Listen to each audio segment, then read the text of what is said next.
Welcome to the Power Play YouTube channel. Open mic number 154. Hello everyone. Hope everyone's doing well today on this, well, it's been cloudy and rainy here all day and kind of cool for the time of year it is, but anyway, doing well. Hope everybody else is too. And today we're diving back into the depositions, and I did check. It's been about 2 months since we read the last one, which was Beverly Badker. We'll get a little bit more into that here shortly, just so we can kind of catch up to where we are. Brief summary. But first, let's go ahead and let everyone here in Discord with me to say howdy and hello. So first, we have Disco. Hello, Jack. Hello, everybody in chat and the panel. Lovely to be here, and I'm looking forward to Brenda Petersen. I don't think I've read it all, and I'm sure it'll be very interesting to get back to the depots. Looking forward to it. Yeah, thanks for coming. And yeah, this is a really long one, and yeah, we'll get a little bit more into that here shortly. And then we have Cherie. Hi, everybody. I'm looking forward to it as well. Welcome to Open Mic. Thanks, Cherie. And then Susan. I know she's loving the depositions. Howdy and hello, all you panel members, you lovely chatters, and all you lurkers out there. Hope you're having a great day. Thank you, Susan. And Sister Rhonda.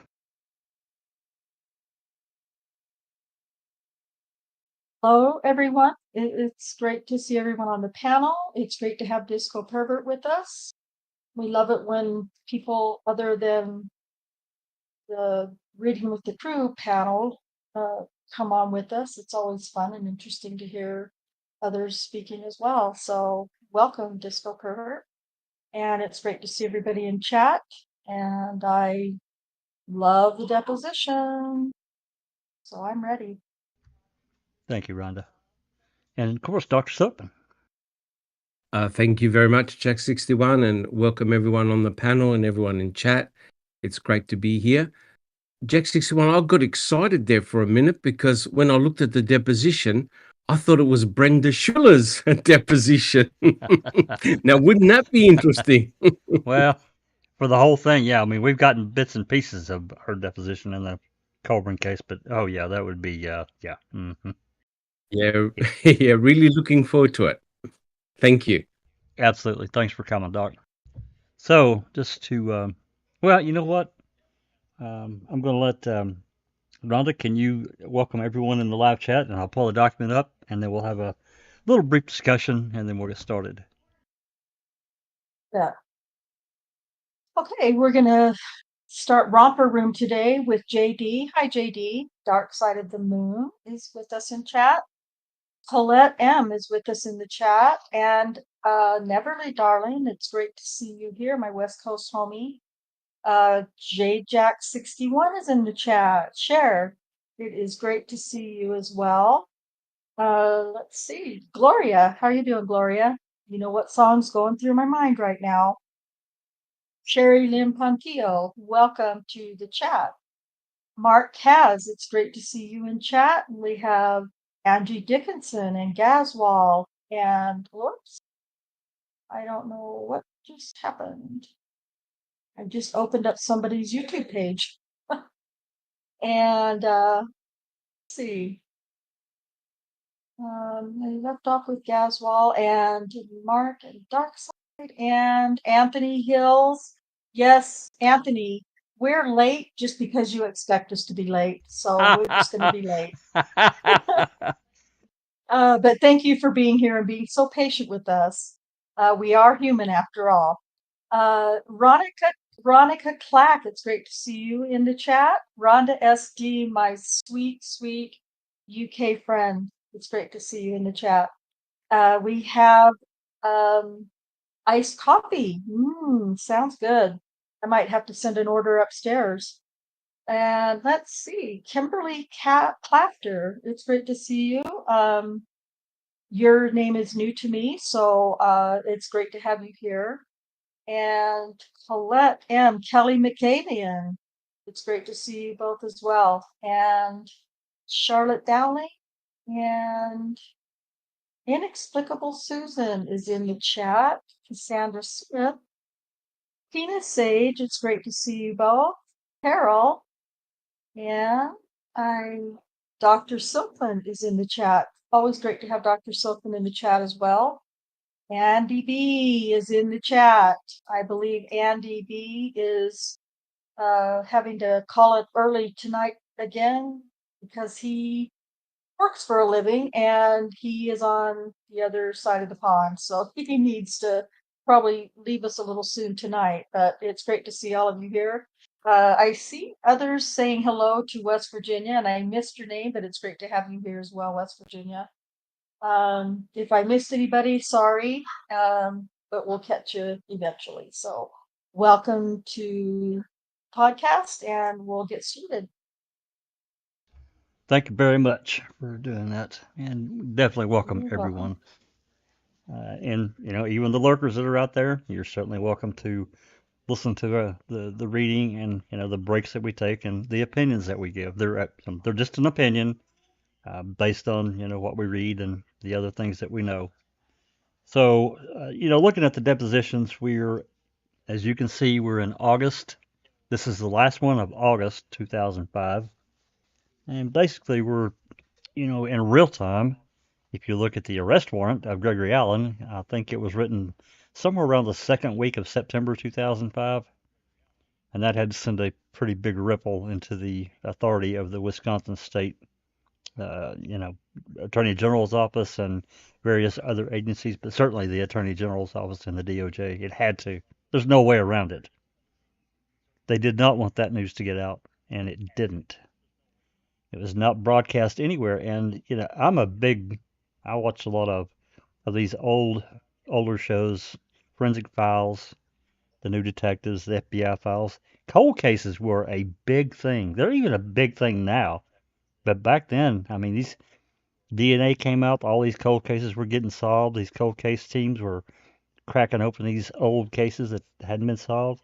It was big news, and this was unreported. And I don't know. I have a real problem with that for various reasons. Because if this hadn't gotten out, the media machine that was in play in Wisconsin would have destroyed the state. There's no doubt. They would have chewed them up and spit them out. And it would open other doors too, I'm sure of that, into various other activities that probably went on in the state of Wisconsin. Because once this lawsuit was filed, Stephen had a big old target on his head. We all know it. There's no doubt about it.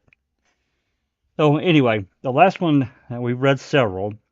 Pretty good ones.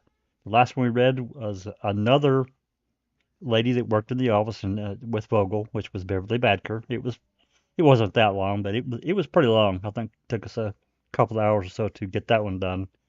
This one's even longer. There's no way we can finish tonight unless we're here, half the night. We're not going to do that. Better to just break it into 2 or 3 segments and get through it that way. That way everybody's not overloaded and we're not here all night reading this document. But again, I think it's good you just never know what you're going to read in a document like this. It's not like a police report or, a lot of the motions. This is a kind of a different animal, and it's pre anything else going on in the Avery case coming up here from this time point in just a few months. I think it's all really interesting. I may have a different view than other people because just what I think I've accumulated as knowledge over time. But I see it so clear now that when this hit in September, I mean, they already knew they had taken his DNA in June, the Wisconsin Authority, because these detectives had traveled to whatever prison Allen was in at the time, because he was in prison, and took his DNA. They had to be a little worried then. But when the arrest warrant got actually written and dropped, of course it didn't get served for 27 months, but hey, it's still, if that news had got out, and I think they damn well knew it. And I don't know really how they kept it out of the news, because they had to keep that information tightly wound. They had to. So, anyway, that pretty much summarizes me blathering on a bit more about Gregory Allen than maybe I should, but I think I think it's a real I don't know. I don't know how to. I don't know how to quantify though. I don't have the right words to say how much I think that he affected the 85 case, which is directly tied to all this right here. It's directly tied to it, and that's also directly tied to the case that's upcoming with Teresa going missing, and that whole thing. It's all tied together. I see it clear as day. I don't know about everybody else, but I do. So anyway, all right. Let me pull this over here. Hey, This, Jack. uh-huh. I just wanted to welcome Alice back. She's here on the panel. Woo, She's Alice. joined us. Wow. Yeehaw. Alice, welcome back. Hello, Alice. Great to have you back. It's been so long since she's used her microphone, it won't work. I'm kidding. Forgot about the mute button. Oh yeah, she is muted. She might not want to talk. That's okay. Well, that's fine too. Yeah, you're certainly more than welcome to just be here with us. That's fine. All right, let's move forward to this document. Sorry, hi guys. Oh, there you are. Hey. Hi, yeah. I'm on my phone, so it's completely different to what I'm normally on. So, yeah, I just wanted to pop in and say a quick hello to everyone. Let you know I'm still alive and kicking. Because I've been catching up. It's not like I've been completely away. I've been catching up, watching replays. And I noticed a lot of people in chat and things like that have been asking about me. So I'd just like to say thank you to everyone who sent me personal DMs and sent me love and things like that. It's very, very much appreciated.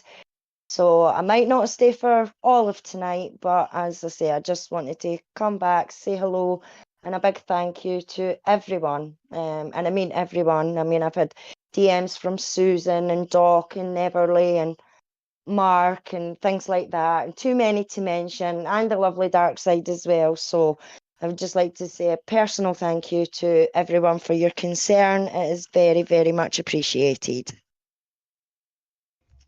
Well, thank you, Alice, for coming by, and you stay as long as you wish, and we're glad to have you. Thank you, Jack. Hear your voice. Great to hear your voice, Alice.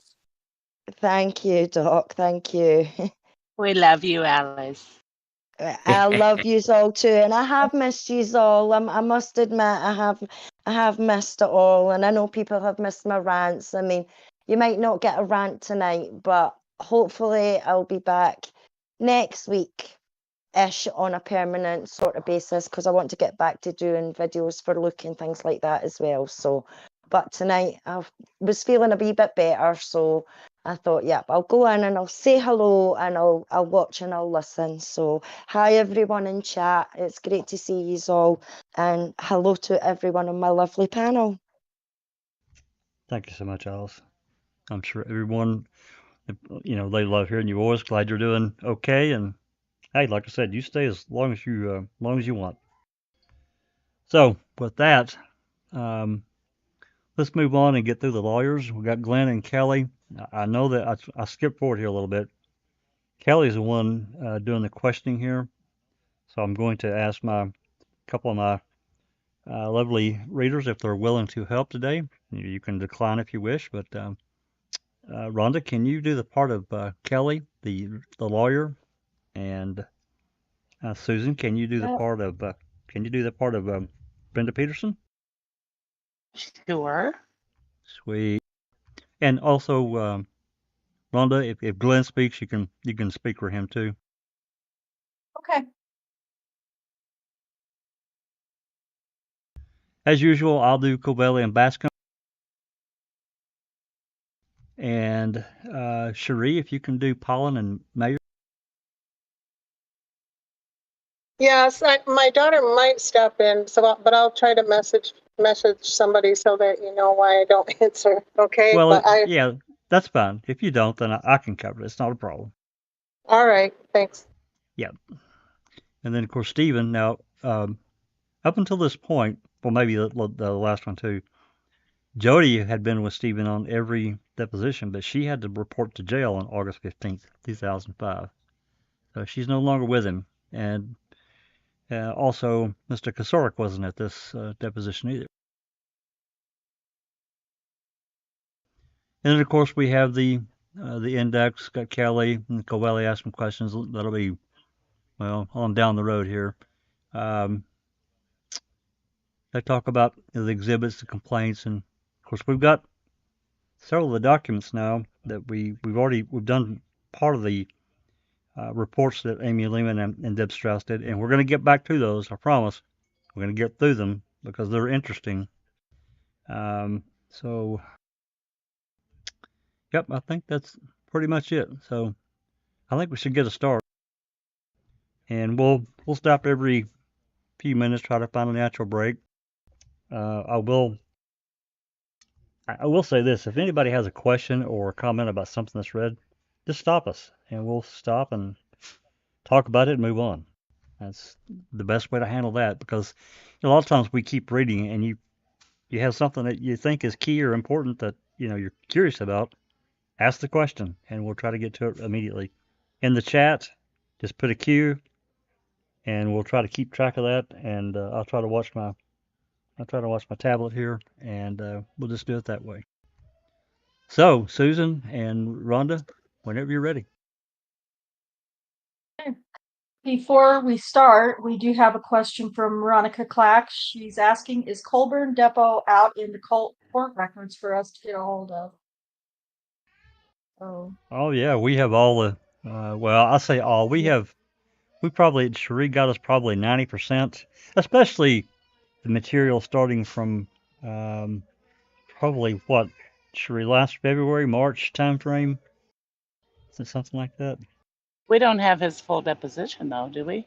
From the No, Netflix days? Not Colburn's, no. No, we got. Remember, he gave two depositions. Well, he gave a deposition for 2 days. We've got pieces from both days, but we don't have it all. Yeah. I can't remember for sure, but that sounds right. February. Yep. I knew it went back to. Yeah. So we've got a lot of the court records, and they've been very revealing and actually very helpful in some of the stuff that we're dealing with now with the Avery case. That's certainly given us. It's given me an insight anyway, and led us off in some different directions about what these lawyers turned over during the Colburn v. Netflix trial. Very interesting. Okay. Anyway, Rhonda, Susan, whenever you're ready. Okay. By Mr. Kelly.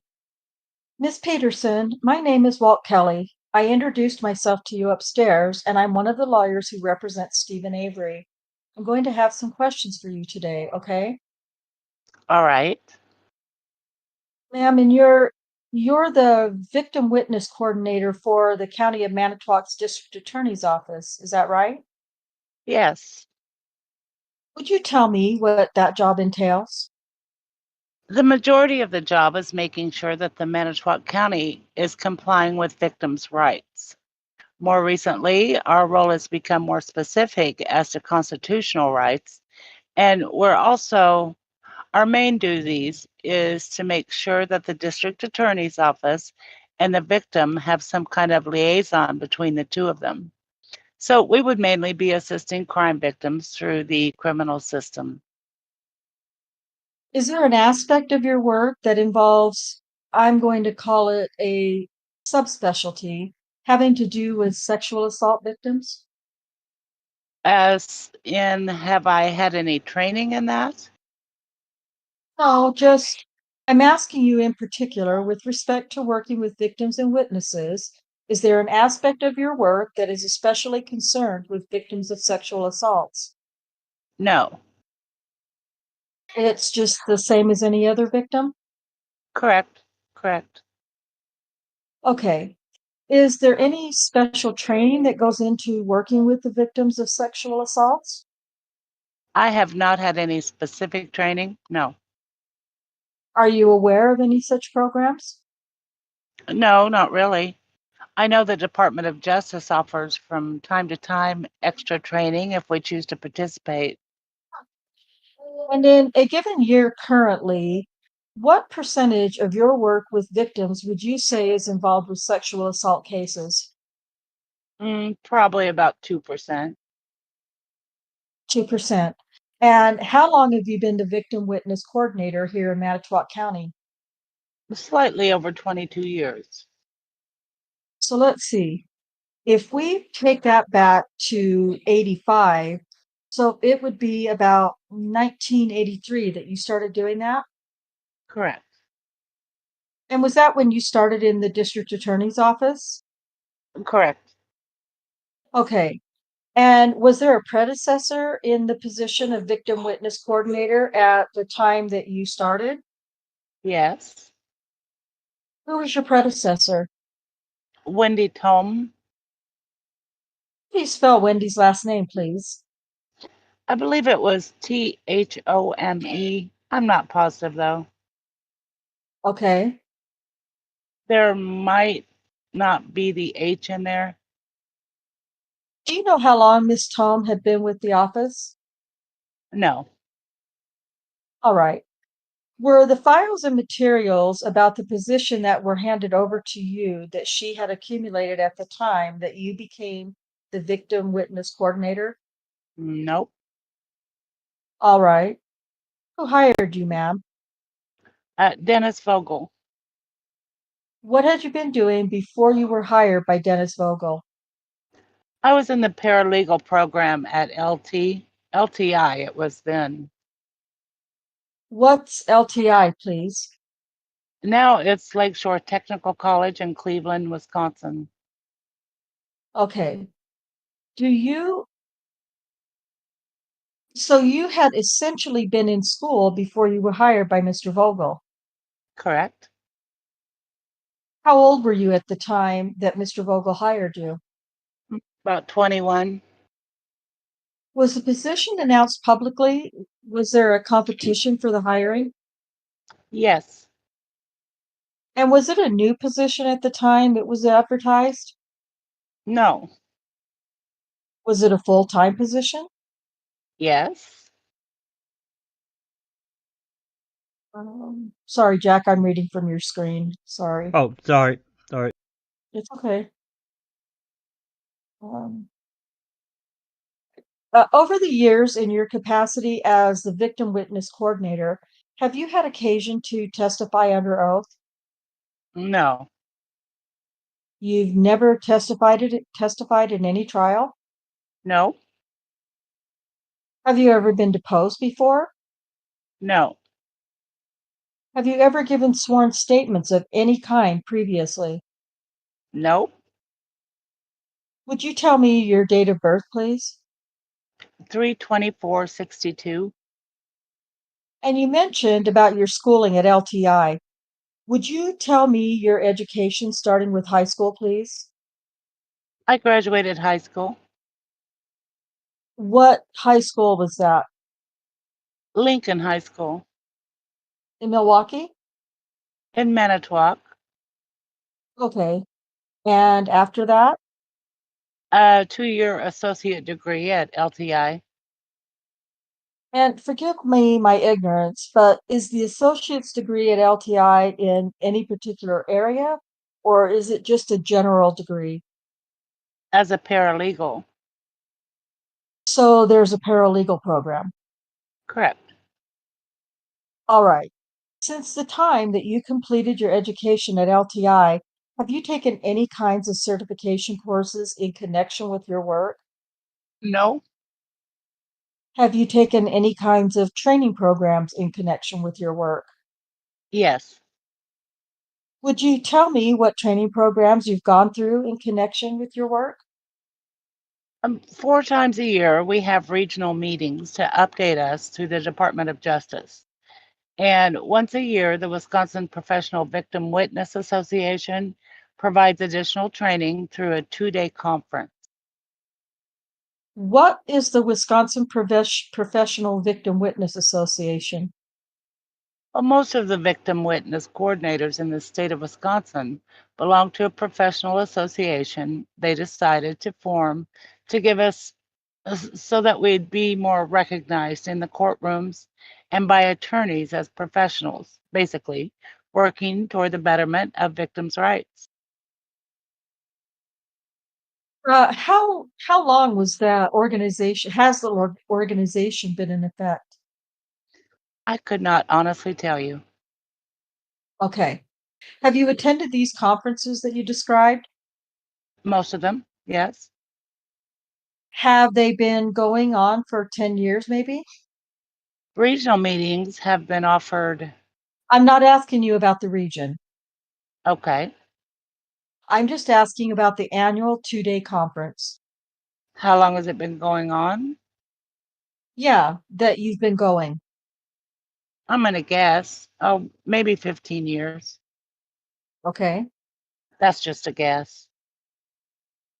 All right. And the 2-day conferences, are there training and education sessions? Yes. Sorry. That's okay. I should read my own. I guess I should pull that up and just read my own. It would make it easier. And have you attended any of those? Oh, you're on line 21? Line 11. Oh, No, 21. You're right. sorry. I'm so sorry. Okay, to your recollection, over the 15 years that the association has been in existence, have any of the training sessions involved in particular victims of sexual assault? Yes. And have you attended any of those? Some, yes. About how many? Could you tell us? I don't even have a guess. Okay. I couldn't. Is there a protocol in this professional association for the relationship between the victim witness coordinators and victims of sexual assault as to how you are to deal with law enforcement and with hospital personnel in relation to sexual assaults of women? No. Is there any such protocol that you follow here in Manitowoc County? There would be some, yes. In general terms, would you tell me what the protocol is in Manitowoc County currently? Object. You may answer. We actually don't have a specific protocol. Right now, I do not work with sexual assault victims. My partner does. We do not become involved until the case comes to the district attorney's office. So as far as medical personnel or things like that, we're not involved at that stage. Okay. The stage is, as you understand it here in Manitowoc, is a stage in which there is police involvement with medical personnel and whatever the medical procedures and evidence gathering procedures may be, but not law enforcement of your office. No involvement of victim witness, correct. Okay. Other than police involvement, is there any other formal law enforcement involvement with sexual assault victims that you're aware of? I believe they have some protocols now. Yes, In the police department correct. and in the sheriff's department? Correct, yes. And are there any particular persons on the staff of Manitowoc County District Attorney, apart from you and your office, that get involved in the medical protocols and the gathering of evidence at the time of the victim having been assaulted? Object. Form of the question and foundation. You can answer. Okay, can you repeat it? Sure. What I'm trying to find out is whether there's anybody from the district attorney's office, to your knowledge, who becomes involved at the stage immediately after the victim has been assaulted and is at the hospital. Not to my knowledge, no.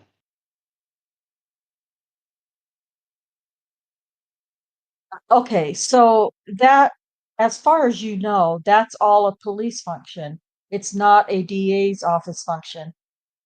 Correct. Have you been actively involved as an officer of the Wisconsin Professional Victim Witness Association? As an officer? Right. No. Okay. Have you had any particular committee assignments or anything of that sort in the organization? No. You started to tell me just a little while ago about the 4 regular meetings that take place each year, and I believe you referred to them as being conducted by the Department of Justice. Correct. Would you tell me what that function is within the Department of Justice, if you know? They keep us up to date on any current law changes as it relates to crime victims, any proposed legislation, and it's a chance for us to network among other coordinators. All right. And are these regional meetings or are these statewide meetings that take place? Regional. All right. And does somebody come in from the Department of Justice to lead the meetings? Yes. How long do they normally last? Excuse me, 10 in the morning till 3. Are there any educational and training sessions at those meetings? More often not. Okay. In your recollection over the years, have there been particular sessions of those meetings that have dealt with sexual assault victims? Nope. Are you married, ma'am? Yes. Would you tell me your husband's name, please? Keith. And as I understand it, Keith is a reserve deputy with the county sheriff's department, Correct. and he's also the brother of the current sheriff. Is that right? Yes. I'll pause right here. And Yep. okay, Line 5. Everybody caught that, right? yeah, Yep. Brother Keith is Yeah. brother to Ken. Yeah. good old Her Ken. husband. I'll be darned. And, I'm going to guess she had a lot of interaction with Kratz, with his crime victims Yeah, role. Don't you think? Probably. I know it's in a different county, but they're right next to each other. And yeah. I would imagine Yep, being yep. neighboring counties, there would definitely be some interaction. And I should have explained it maybe a little bit Regional. more. Yeah, Yeah. I should have explained it a little better before we started. Brenda Petersen, Jill Mertens, and Beverly Badker, all 3 worked in Vogel's office in '85, and they were telling him that the suspect in the attack on Penny Bernstein what sounded like something that Gregory Allen would do. And it, Yeah, but they also thought that Jean Couchet's drawing looked more like Gregory Allen than Stephen Avery. yeah, yeah, Yep. isn't that funny? Tracing. To me, that tracing looked exactly like Stephen Avery. Well, Yeah. I think it was probably because of the curly hair. Because at the time, Yeah. Stephen's hair was straight and Gregory's evidently was curly. Yep, that's right. I don't know. Yeah. Yep. All right, I've been trying to watch. I haven't really seen any questions. I guess everybody's just listening. Yeah, but again, and these, we didn't really learn too much during Jill Mertens' deposition, but Beverly Badker, it wasn't like she said that the 3 ladies talked all the time, but there was definitely some discussions about this. So anyway, I just thought that I'd pause here right quick just to interject here about the association and her being married. Her brother-in-law, the brother-in-law was Ken Petersen, the sheriff. Very interesting. Yeah. And there had to be some conversations, even though this guy was a reserve deputy. I'm just Right. reading Oh, ahead a yeah. couple lines, and her uncle is Richard Gospoderic from Manitowoc City Police. Wow. I saw that too. Little Peyton place Lots here. of Yeah, Uh-huh. exactly. Yeah, I like that reference. That's good. Well, some of our younger generation probably don't remember Peyton Place, but if you Oh, just I if do. you Yeah. oh well, we're old, but you know, Oh, yeah, but true. but for anyone that's younger, all you got to do is look up on just Google Peyton Place. It It's was like a the first long, soap opera. yeah, it's a Yeah. long running soap opera. I don't remember which network it was on, but everybody was related one way or another. It's crazy. Yep. Yep. So Can anyway, I all right, Yeah. just make the comment there, Jack 61? please.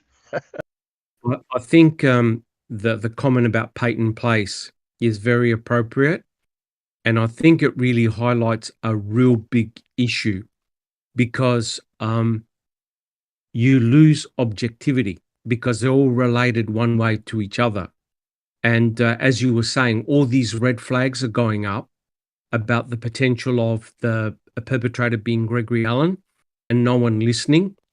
And because of this relatedness to law enforcement, directly or indirectly, could you imagine if someone broke rank? There'll be big trouble. So I really Yeah. believe that this highlights a lack of objectivity because of the relation between all of them. And I think that's a really important point that you guys have just brought out. I wasn't aware of this. That's amazing. Yeah, Well, I, wasn't Petersen there to help arrest Stephen in '85? Was it Petersen? Yes, he was Peterson was there. he was the arresting So officer, that's wasn't he, Doc? I think he was. Yeah, and also I there think was so. Peterson.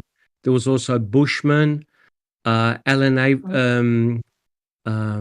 Arlen Avery was there as well, Ireland. and there were Yeah. Yes. there were a few other officers as well. Correct. So they So her have direct connection her brother-in-law arrested Stephen, and she's in sure 85. that they've got the wrong person. Correct.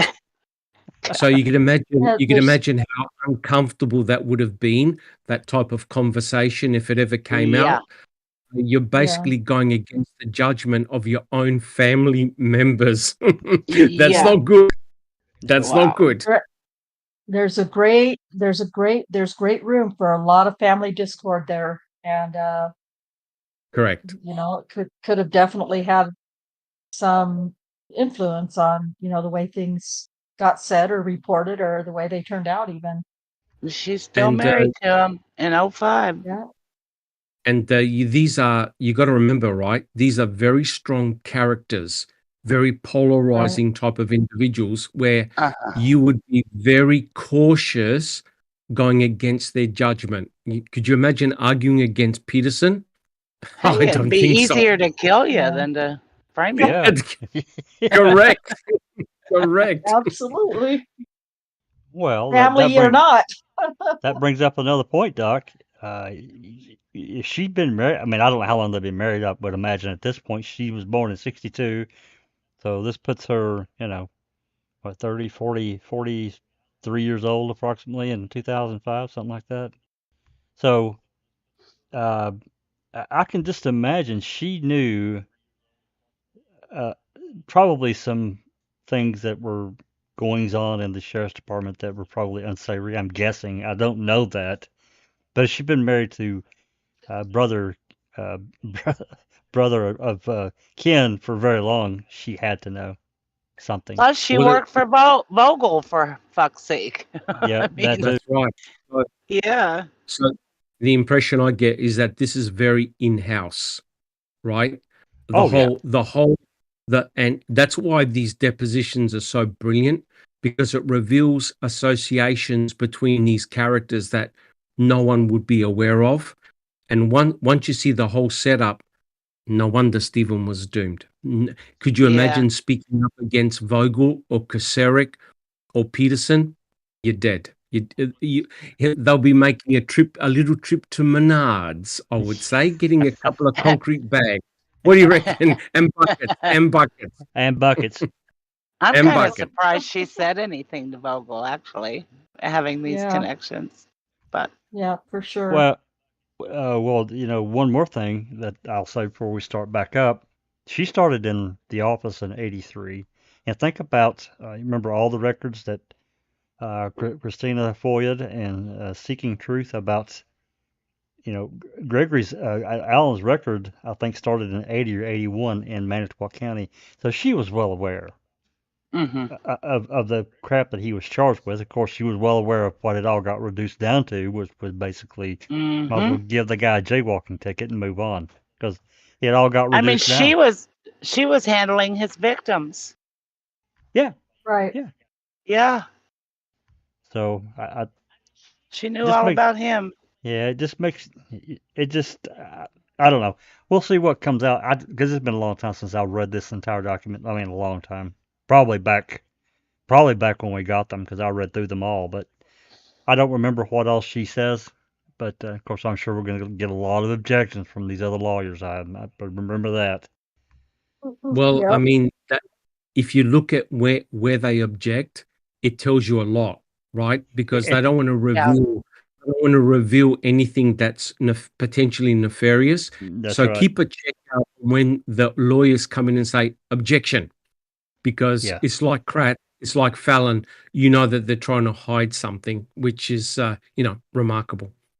Absolutely. Hey, Okay. Jack. Hey. Yeah. Says Ali's softball life has joined us in chat, and she says, Alice, I miss hearing your voice, so I thought I would just pop on and say, hello, Ali. Now you can hear my voice. I'm hopefully going to be back permanently next week, but we'll wait and see. But a few others have joined us in chat as well, Jack. We've got Rumour Has It, who's joined us. We've got Colette M, Mary Cop, Ali Softball Life, Paul Ward as well has joined us. Ronald D has joined us, and Run with Scissors has joined us. Watch you don't fall now, Run with Scissors, because that will be very messy. So I just thought, hi Ali, this one's for you. I've missed yous all too, so it's great to see all the usual suspects in chat. So welcome everyone, thank you. You can Absolutely. poke your eye out. That's right. Yep. Did your mummy never ever tell you not to run with scissors? Yeah, but then I had Uncle Joe that said, "Why don't you go play in traffic for a while?" Yeah, my yeah, me gosh. too. Yeah, I went and play tag with the Same. buses. Yeah, go play on the freeway with those big cars. Yeah. I remember. That's Yeah. so Thanks. funny, our Yeah. generations. Yeah. It's a wonder we survived it. I know. Yep. Well, thanks All the everybody. rules and regulations now. Thanks everybody that's joined us and in this reading. So let's get back to it. So line 5, ladies. And earlier today, we had some testimony about that your name before you were married to Mr. Petersen was Brenda Goose. Is that right? Correct. Yes. Okay. And before you married Mr. Petersen, were there any law enforcement people in your family? Yes. Okay. Tell me about who they were. There was just one. My uncle worked for the Manitowoc City Police Department. And what was your uncle's name? Richard Gospodarek. And to your knowledge, was Richard Gospodarek related to James Gospodarek? I don't believe so. No. Is Richard Gospodarek alive? Yes. Yes. Okay. We've had some testimony in this case about a Manitowoc County Sheriff's detective at the time of the Stephen Avery prosecution whose name was Gospodarek.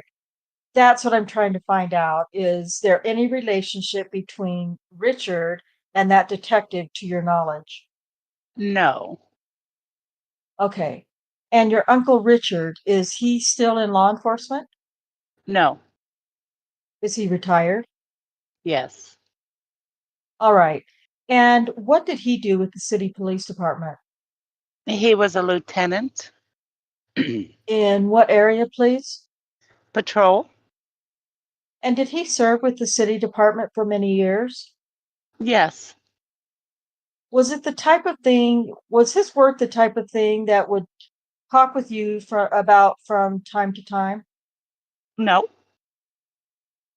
When you enrolled at LTI in the paralegal program, did you have any discussions with him about working with law enforcement? Nope. Okay. Other than the relationships that we've already discussed of your husband, Keith Petersen, and your brother in law, Ken Petersen, do you have any other relatives who are in law enforcement? Not that I know of. Okay. Do you have children, ma'am? No. Okay. Do you have any stepchildren? Yes. Okay. Would you tell me their names and ages, please? There's one, Sarah, with an H. Okay. Petersen. And how old is Sarah? Forgive me. I don't know. Roughly. I'm guessing 21. Okay. Is she at all involved in law enforcement? No. What is is she in school? Yes. What is she studying? She's going to be a lawyer. God help her. Okay. What can I say? Where is she in school? I believe Milwaukee this year. UMW or Marquette or Marquette. Well, I'm not sure. she in law school? Yes. Okay. This will be her first year.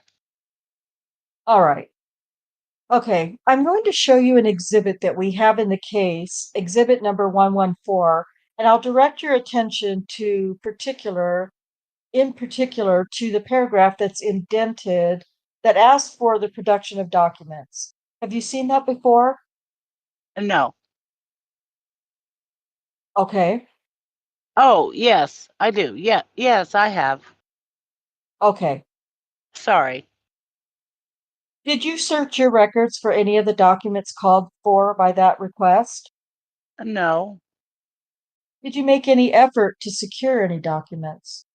No. Let's go off the record for a minute. Off the record for, well, not even a minute. Back on the record. Ms. Petersen, while we were off the record, Mr. Covelli and I had a discussion about a possible response to the request for production in Exhibit 114. Does that refresh your recollection at all about what may have occurred? Yes. Tell me what you best remember. I first saw this letter, I believe it was on Tuesday of this week. I have never been served with a subpoena to produce records, and I do not have any records independent of the district attorney's file. Are you saying that the information that's called for in that letter, to your knowledge, does in fact exist to some degree, but it exists only in the official files of the district attorney's office? Right. It would all be a part of the district attorney's file. Right. Okay, let me just ask you some questions.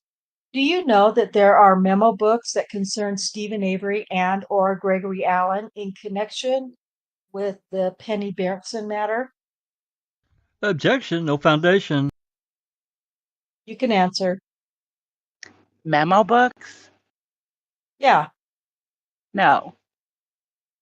How about memos? Same objection. Can you be more specific? Memos as to. Sure. Let me just put that in front of you and would you tell me, please, what documents you think exist that fall within the language set forth there? Can I just have a standing objection, no foundation, and I won't interrupt again? Okay. All I would be aware of that's in there for sure is police reports from the sheriff's department, subpoenas probably for hearings, and any notes I would have made or letters I would have sent to the victim, Ms. Burnson. Did you make notes about the Berntsen sexual assault case?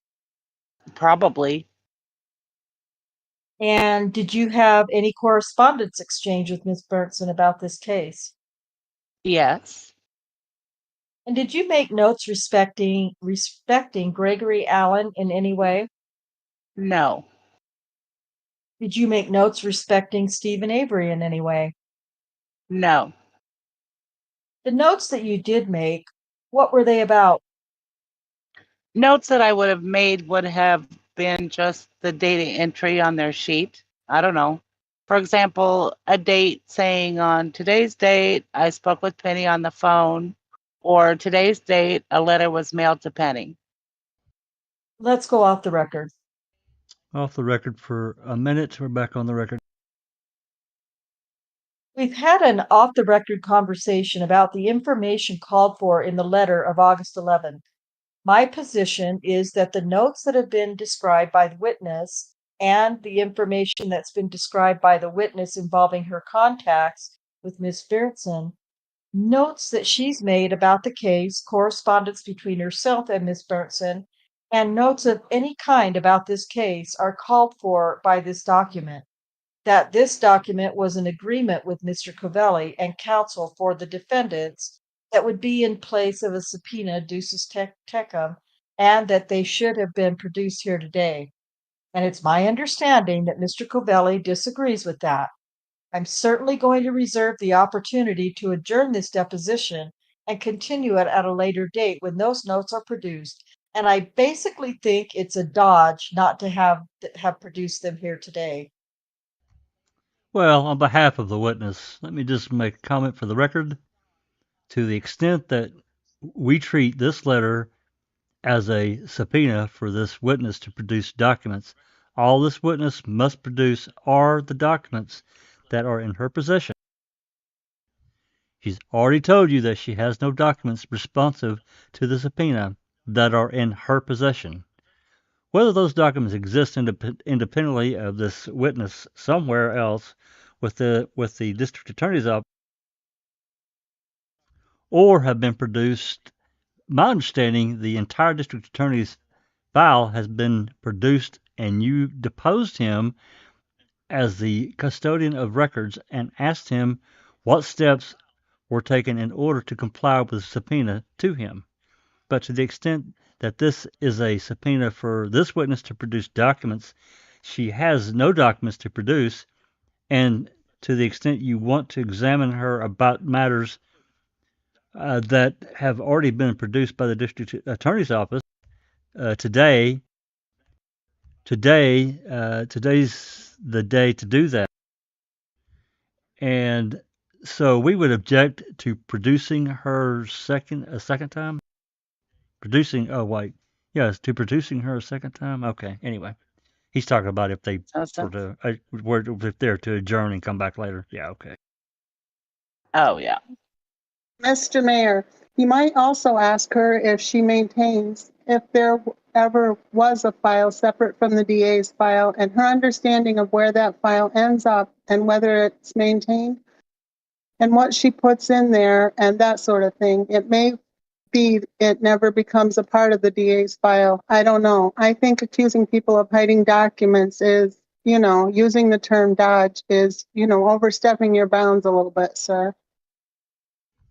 I believe the dodge, this is Claude Covelli speaking. I believe the dodge remark was directed at me. As I understood our agreement that we would produce in lieu of subpoena ducis tecum, this witness, the documents in her custody and control, we asked her to produce those documents. It's my understanding she has no documents in her custody and control.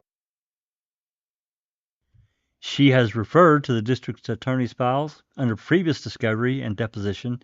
District Attorney Rohr has explained the search he made for all documents, and they have been produced.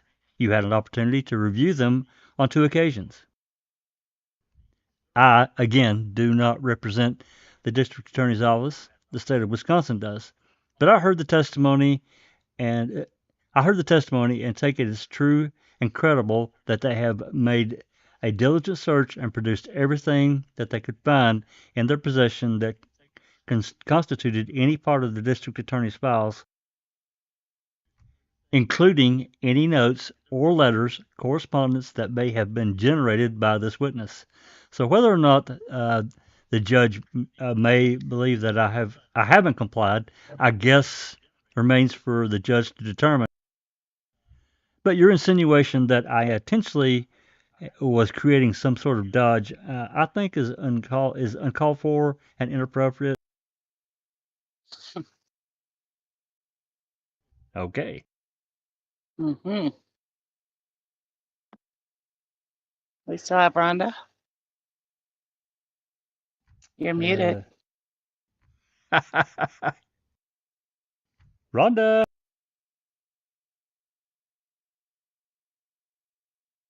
Oh, she dropped out. Uh-oh, she'll be back.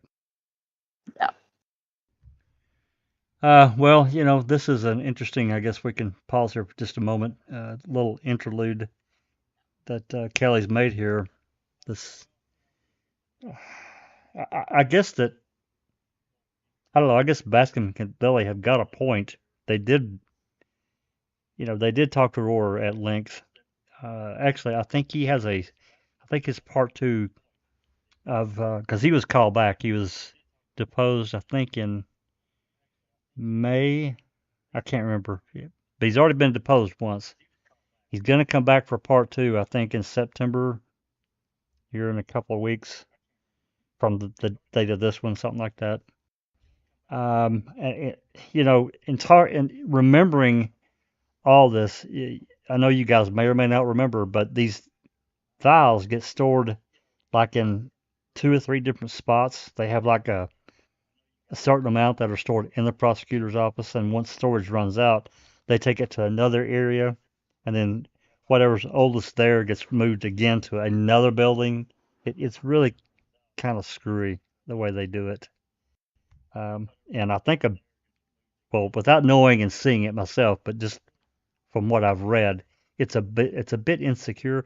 And as I understand it, at least at the time, it was controlled by a third party. It wasn't really necessarily controlled by the prosecutor's office or law enforcement. It was a third party that handled, especially the older files were stored in another offsite building that was controlled by a third party.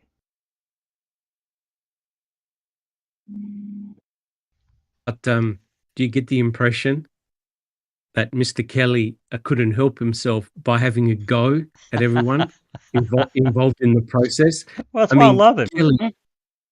Kelly, he's a genius. He really, really is. He really couldn't give a stuff. But the impression I get is that this entire case was a case of pass the grenade before it explodes. Is that the impression you get? Absolutely. No one wanted to take responsibility. They were pointing the finger at somewhere else. It was going around and around in a circle.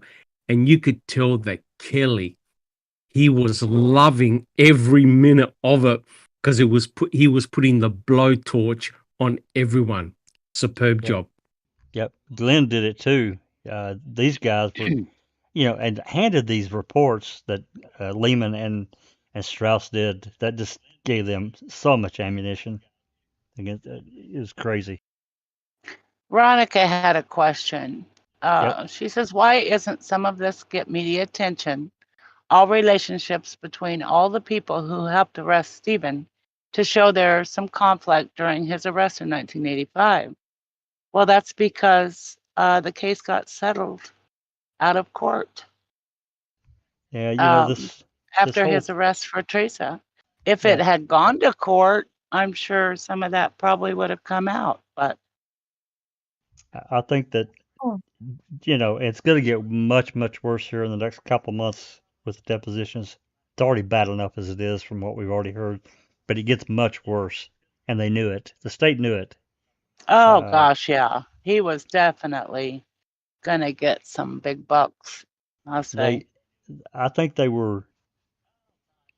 Not only that, but once the arrest warrant for Allen got written and served, or prepared, whatever, it wasn't necessarily served for many, but they knew it. I think that really amped up their need whatever it took to settle or get this lawsuit buried, whatever it took. There's no way they would allow this they would have wanted this in public. No way. Oh, hell no. Do you think Stephen would have settled? Yes. I think if they'd have thrown $1 million at him, he would have said, okay. Yeah. I bet you Glenn and Kelly didn't want to settle, though.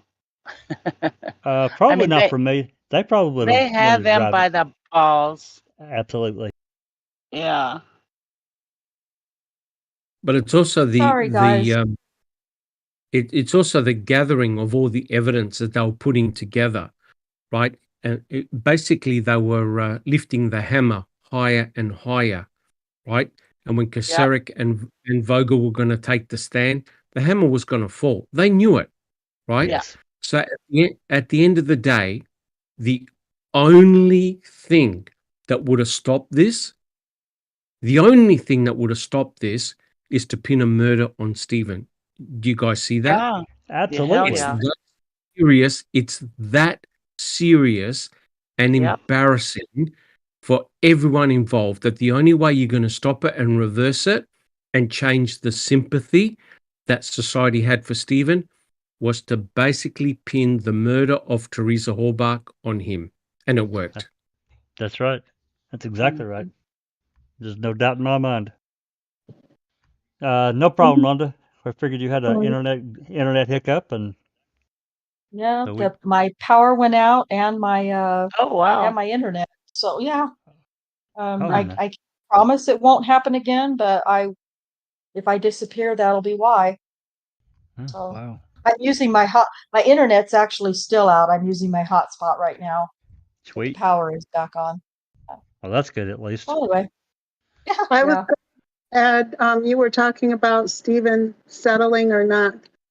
If I remember right, Kelly was saying in Making a Murder 1 that he was glad Stephen got a certain payment. I don't know if it was 25,000 or something, because that kind of kept him from, taking a low ball settlement. Does anybody else remember that? Yeah. Well, I do. Stephen got. I don't remember where this payment come from. I think it was the state, but he got like 52,000. He had to pay some legal whatever out of that, and then he has to pay some other stuff, and he had 25,000 or something left, and he bought that big Ford F-350 truck out of that money. Okay. Yep. But yeah, I think he did say that that gave him a little bit of leeway to hold out. I don't think that Walt and the other one would Glenn and Kelly. have. Yeah, I think if they had offered Stephen $1 million, I think they would have suggested to Stephen that you can get a lot more than that. They I don't probably know. would have. They probably would have, Yeah. because I think they knew that they had him by the short hairs and to keep squeezing. Yeah.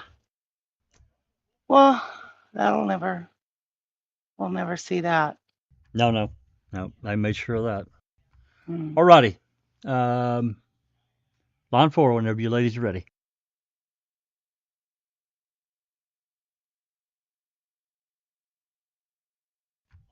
Can you hear me? Sorry. Yeah. I Can hear you. now. Okay. All right. Oh, line 4. Miss Petersen, the notes that you referred to involving your own notes concerning Penny Berntsen and the Penny Berntsen sexual assault, about how many of those were there? I would have no idea. If I spoke to her on the phone to inform her of an upcoming hearing, that date would have been entered on the data sheet. And right next to it, all it would have said is phone contact to Penny Berntsen.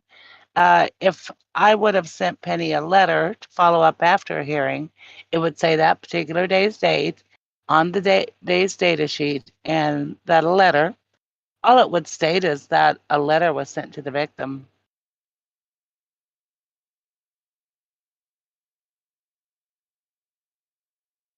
Do we lose her again?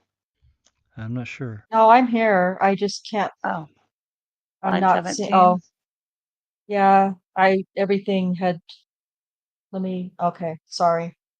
Ugh, frustrating me. I'm so sorry, everyone. Don't worry about it. Did you personally make a search for any of the documents called for in Exhibit 114? No, Okay. When was the last time you saw the documents that you described about notes that you made or entries that you made on records? probably the last time I would have made a note on it was after the first appeal.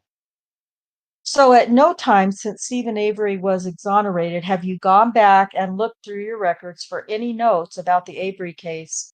That is to say, at no time since September 10th of 2003. Mr. Bascom, I'm going to object. Mr. Gabelli, objection to the form of the question. She has no records. You may answer. No, When Miss Berntsen was in the hospital on July 29th, 1985, were you notified of that fact by anybody? no, When did you first find out about the fact that she had been assaulted and had been in the hospital on the 29th? I couldn't give you a specific date. How soon after the event occurred did you first find out about it? Probably, I'm guessing here, about 3 to 5 days after. How did you find out about it? About, About the assault, about the case? it would have been through the DA, Dennis Vogel. Did you ever discuss the assault of Penny Berntsen and the treatment of Penny Berntsen at the hospital after the assault? With Judy Dvorak? No. Oh, sorry. Do you know who Judy Dvorak is? Yes. Did you have any dealings of any kind with Judy Dvorak about the assault on Miss Berntsen, Stephen Avery, or Gregory Allen? Can you repeat that? Sure. Have you had any discussions with Judy Dvorak at any time about the assault on Miss Berntsen and or Stephen Avery and or Gregory Allen? Yes. About how many such conversations? One. And were there and when and where did that take place approximately? At the preliminary hearing. And was it just before the preliminary hearing? It was during the preliminary hearing. And what was the context in which you had the conversation? Where were you and what were you talking about? We were outside in the hall, Mm-hmm. and I advised her to stop speaking with the witnesses regarding their testimony. With which witness was she speaking, to your knowledge? I believe it would have been Penny. Anybody else? Not that I recall. Why did you give her that advice? Because that's one of our office's standard rules. We do not want them coaching witnesses. And was that something that you feared that was being done by Miss Dvorak? I believe it may have been.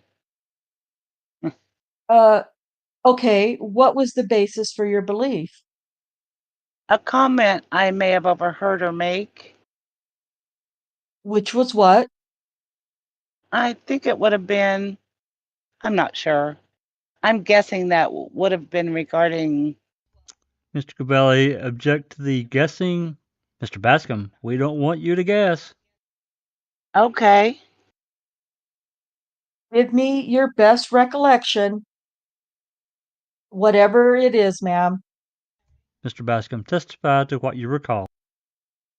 I don't recall. No. Wow. Jesus. What the hell Oh was she my going to gosh. say? It Yeah, sounds no me like kidding. she's afraid to say it. Yep. Mhm. That Wow. that would have Well, been a career ender for her right there. Wow. yeah. I Right was I've just there. going to say now that now that we know of Wow. all of that family ties, yeah, that would have been a bad day. And Dvorak is coaching Penny. That's what I got, Yeah. Yeah, right? Yeah, and absolutely. Yeah. did you hear what she said? We don't want witnesses being coached. Uh-huh. And that's what Yes. Kratz does all the time to his witnesses, coach them. Absolutely. He gets them prepared, Yeah. but that means coaching. And his Correct. judges. Exactly. Yeah, Wow, holy shit. the whole thing. She just Wow. completely. I bet she was thinking, I better keep my mouth, because she started to say it, and she's like, I better not say shit. Mhm. She Wow. shut down. She shut down.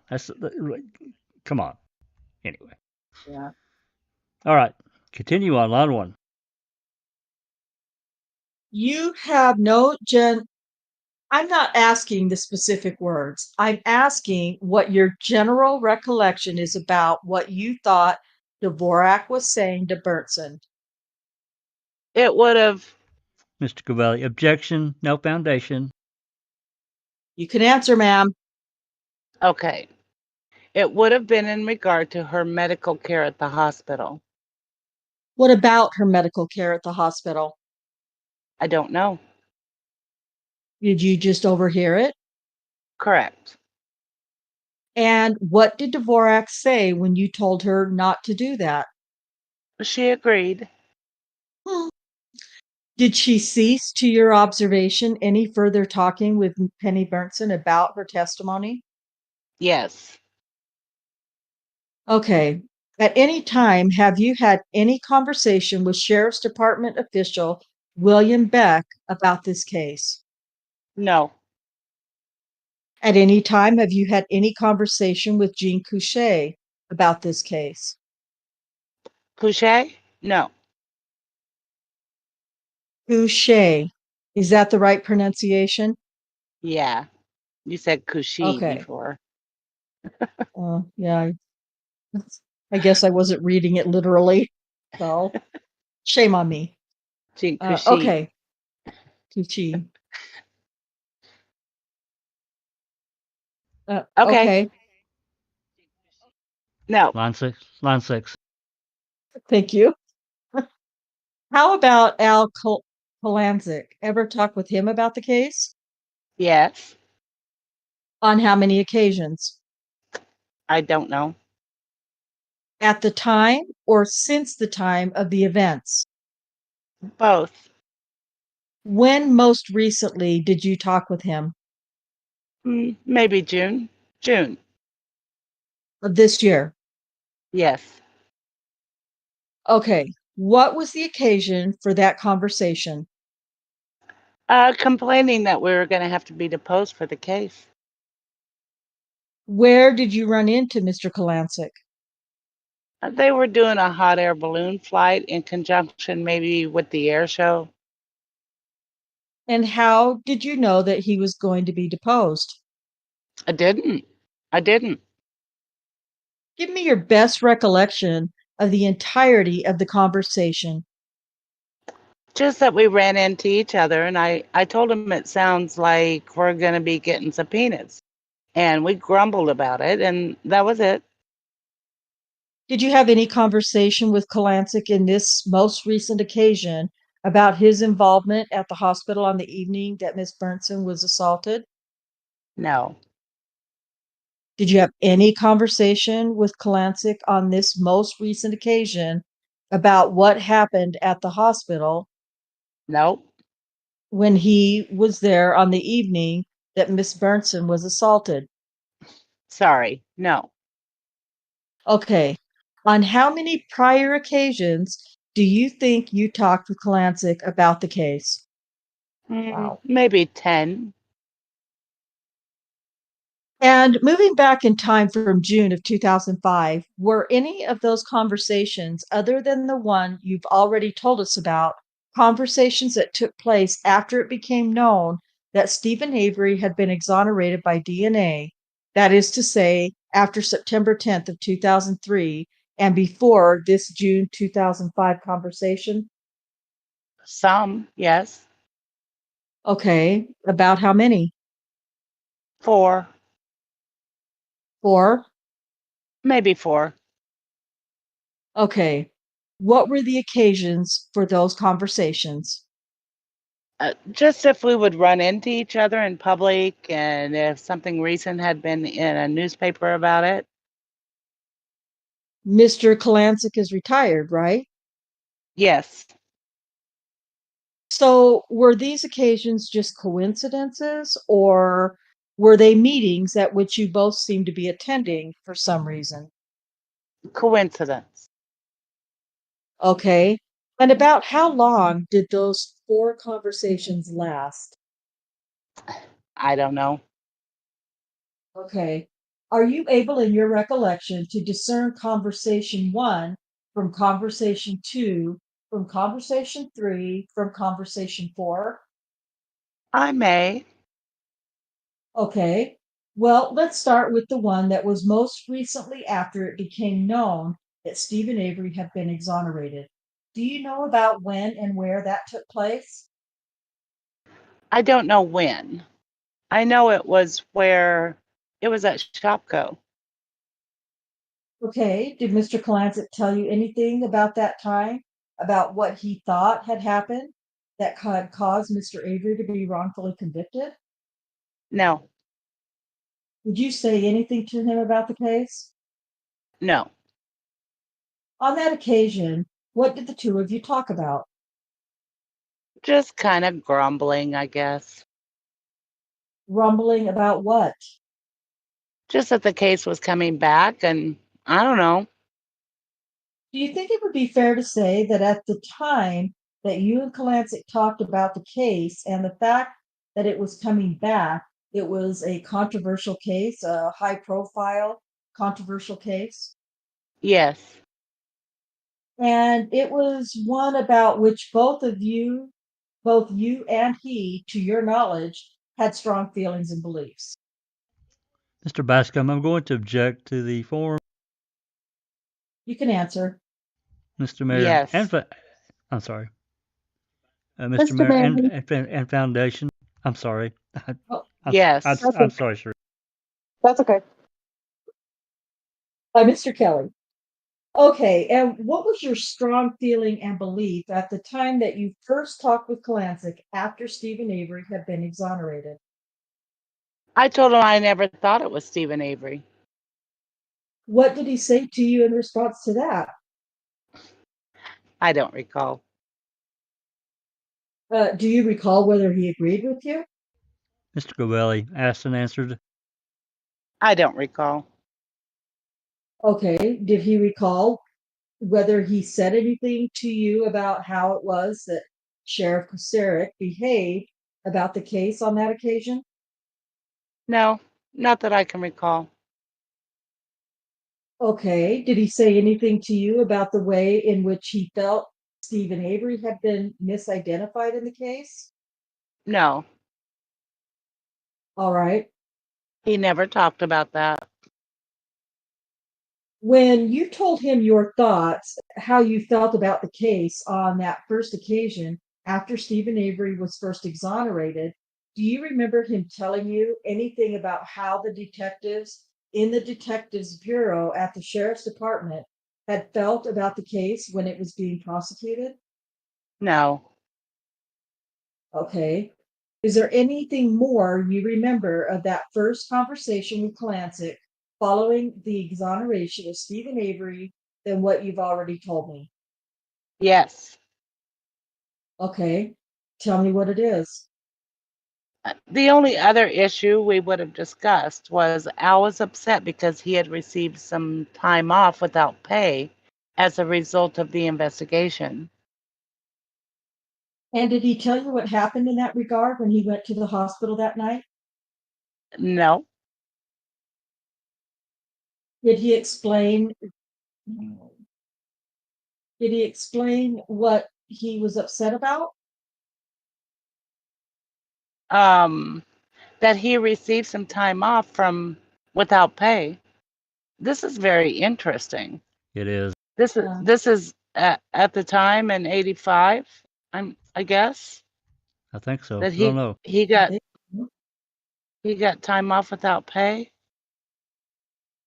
I don't know. Maybe we'll find out. Yeah. Wow. That's very interesting. Okay. Line 21. Well, hopefully we get an answer here. Did he tell you why he received that time off without pay? Yes. What did he say? He said it was due to the fact that he didn't respond to a page. And he thought it was inappropriate because he was not a detective on call that evening. Did he tell you Just, anything of I'm sorry. I just want to interrupt a second. You guys remember that, right?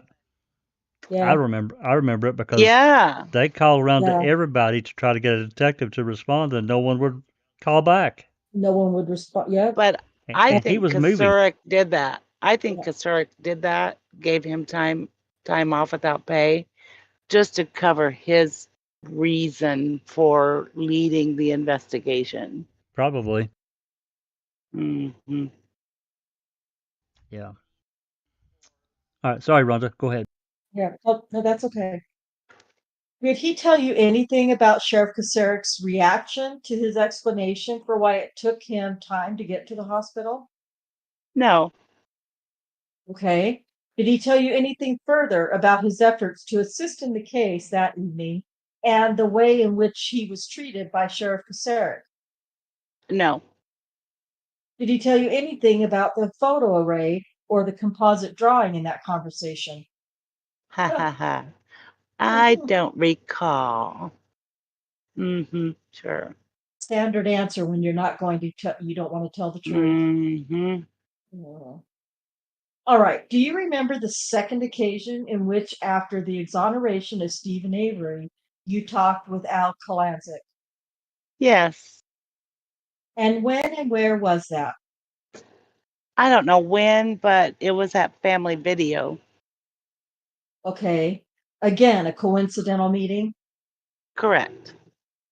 And do you remember what the two of you talked about? Essentially the same things. You told him your feelings about the case, and he told you about what happened to him. Correct. Tell me, as best you recall, what you told him about your feelings concerning the case.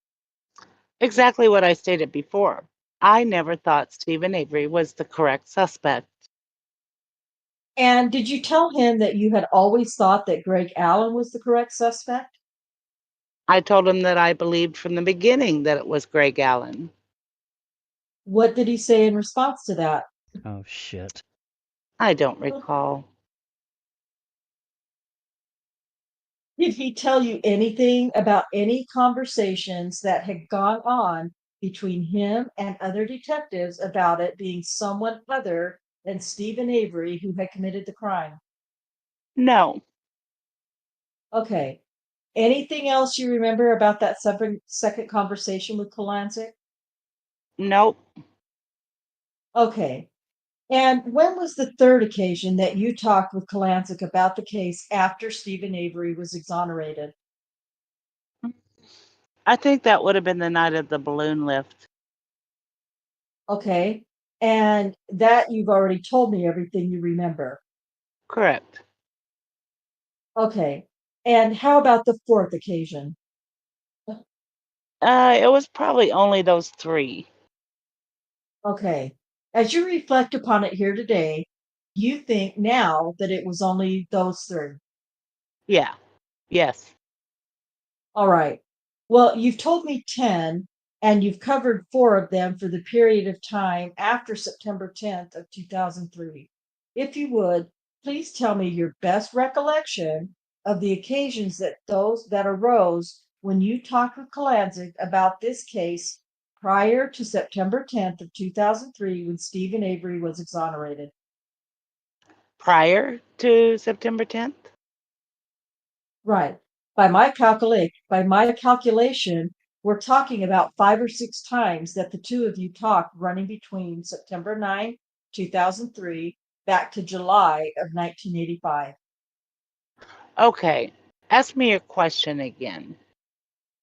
I'm asking you if you can tell me what those occasions were when you had those half dozen or so conversations. When they were, no. What brought them up? Oh, when they were. My husband and I would run into him somewhere in public or at social functions. And other than what you've already told me about the conversations that you had after September 10th of 2003, on these prior occasions, were there other things that you discussed about the case? Yes. And what were they? Again, just that I said I never felt Stephen Avery did it. And the only additional topic that would have come up was brought up by Al. Which was or were? He had concerns, or he expressed concerns to me about the lineup was done. The lineup or the photo array? I believe it was the lineup. What did he say to you about how the lineup was conducted? Only that he thought it was not handled properly. Did he describe how he felt it was improperly handled? No. Okay. Did he talk with you at all on any of those occasions, that half a dozen or so occasions, about how the photo array was conducted at the hospital? No. Did he talk with you at all about how the composite picture was developed? No. Did he tell you anything about thinking that the composite picture was based upon a photograph of Stephen Avery rather than upon the description by Miss Bertson?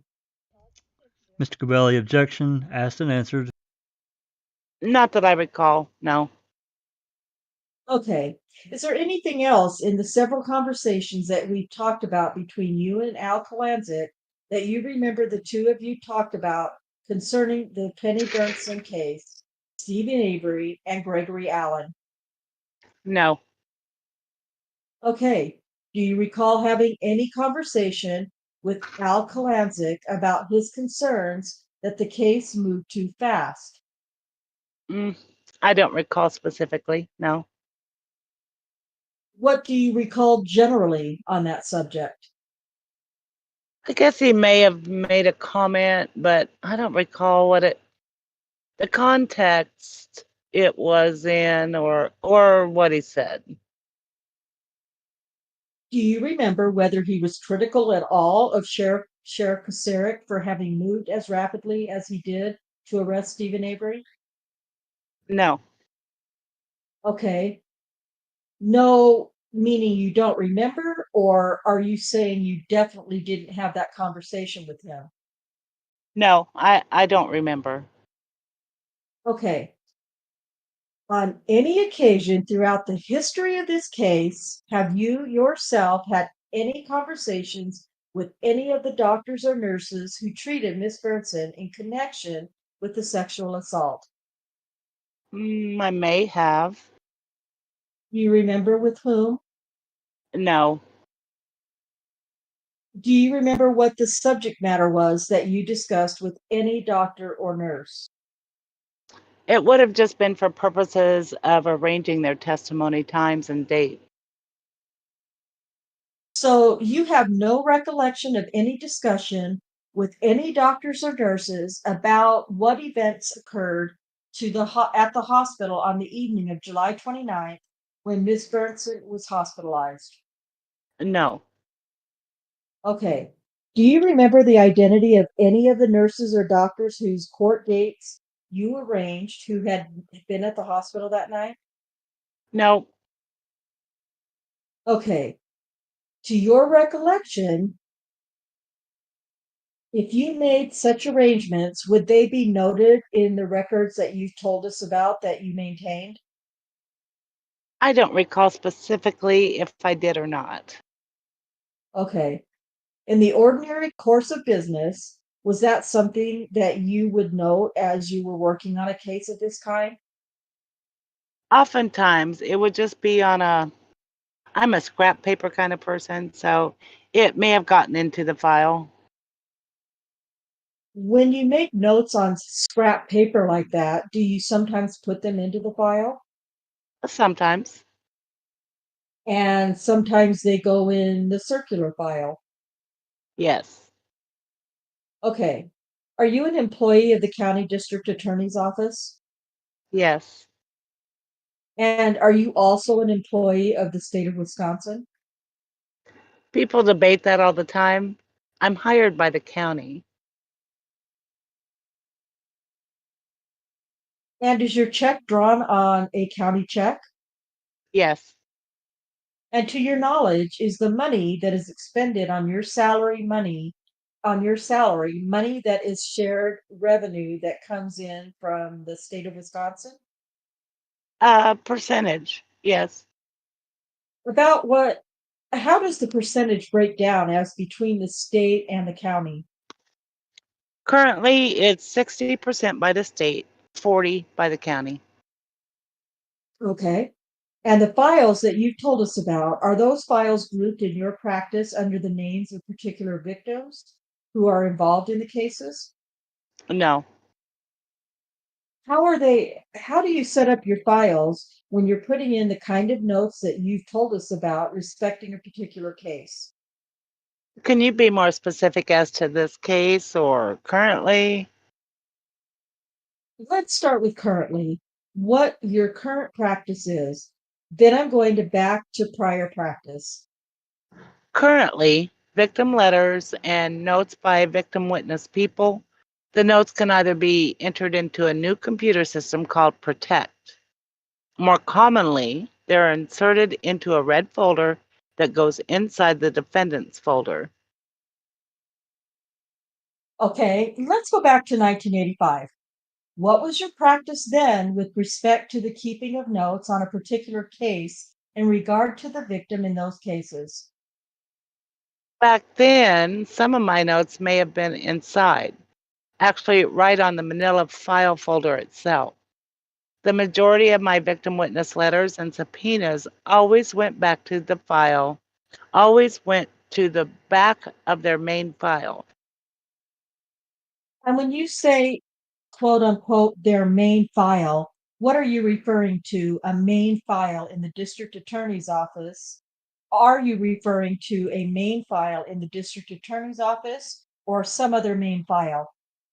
No, the district attorney's office file. Okay.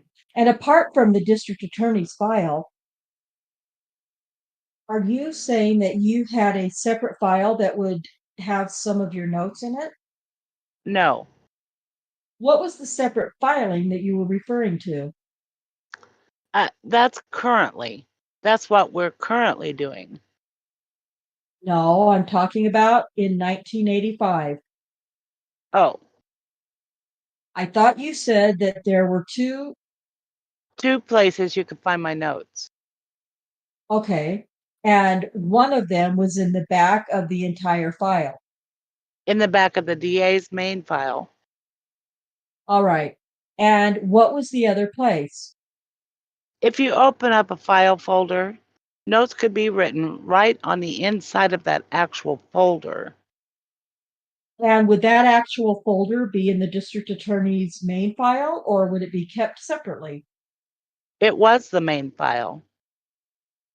Okay, so that I've got it straight then, any notes that you made concerning the assault on Penny Bertson and the victim and witness issues that you worked with would be, to your best recollection, somewhere in the district attorney's file about that case. Correct. And when a case existed over an extended period of time, like this one did, with appeals and post-conviction relief and so forth, would those notes of yours and notations that you made on the file folder continue to be kept with the file concerning the case? If I had made any, yes. All right. And you did not separately and of your own in your own office maintain any kind of other file. No, we never do. Okay. When were you and Keith married? August 18th of 2000. In, let's say, between July of 1985 and the end of the year 1996. Were you married to anybody during that period of time? Nope. And did you Is your marriage with Keith Petersen your only marriage? Yes. Okay. So you remained single during the period of time between July of 1985 when you married Keith in 2000? Yes. Okay. During that period of time, that is to say from July of 1985 until you married Keith Petersen in the year 2000, did you have any relationships with any officers of the Manitowoc Police Department? No. Did you have any relationships with any deputy sheriffs other than Keith Petersen in the Manitowoc County Sheriff's Department? Yes. With whom? Detective Larry Conrad. Oh boy. Wow. Holy shit. I had forgotten all about this. Oh wow. Was he one of the detectives on the case? He was. Wow. Wow. That's really interesting. It sure is. Oh my gosh. I'm just sitting here trying to think. Yeah, he's got some. I remember Christina and I covered quite a bit of Larry Conrad and some of the things. I'm not going to Was get he into all that. deposed, Jack? No, he was No? not deposed. No, no, he didn't give a deposition. Well, you know what? I'll say that. I don't think he. I'm 99% sure he didn't. Just a second.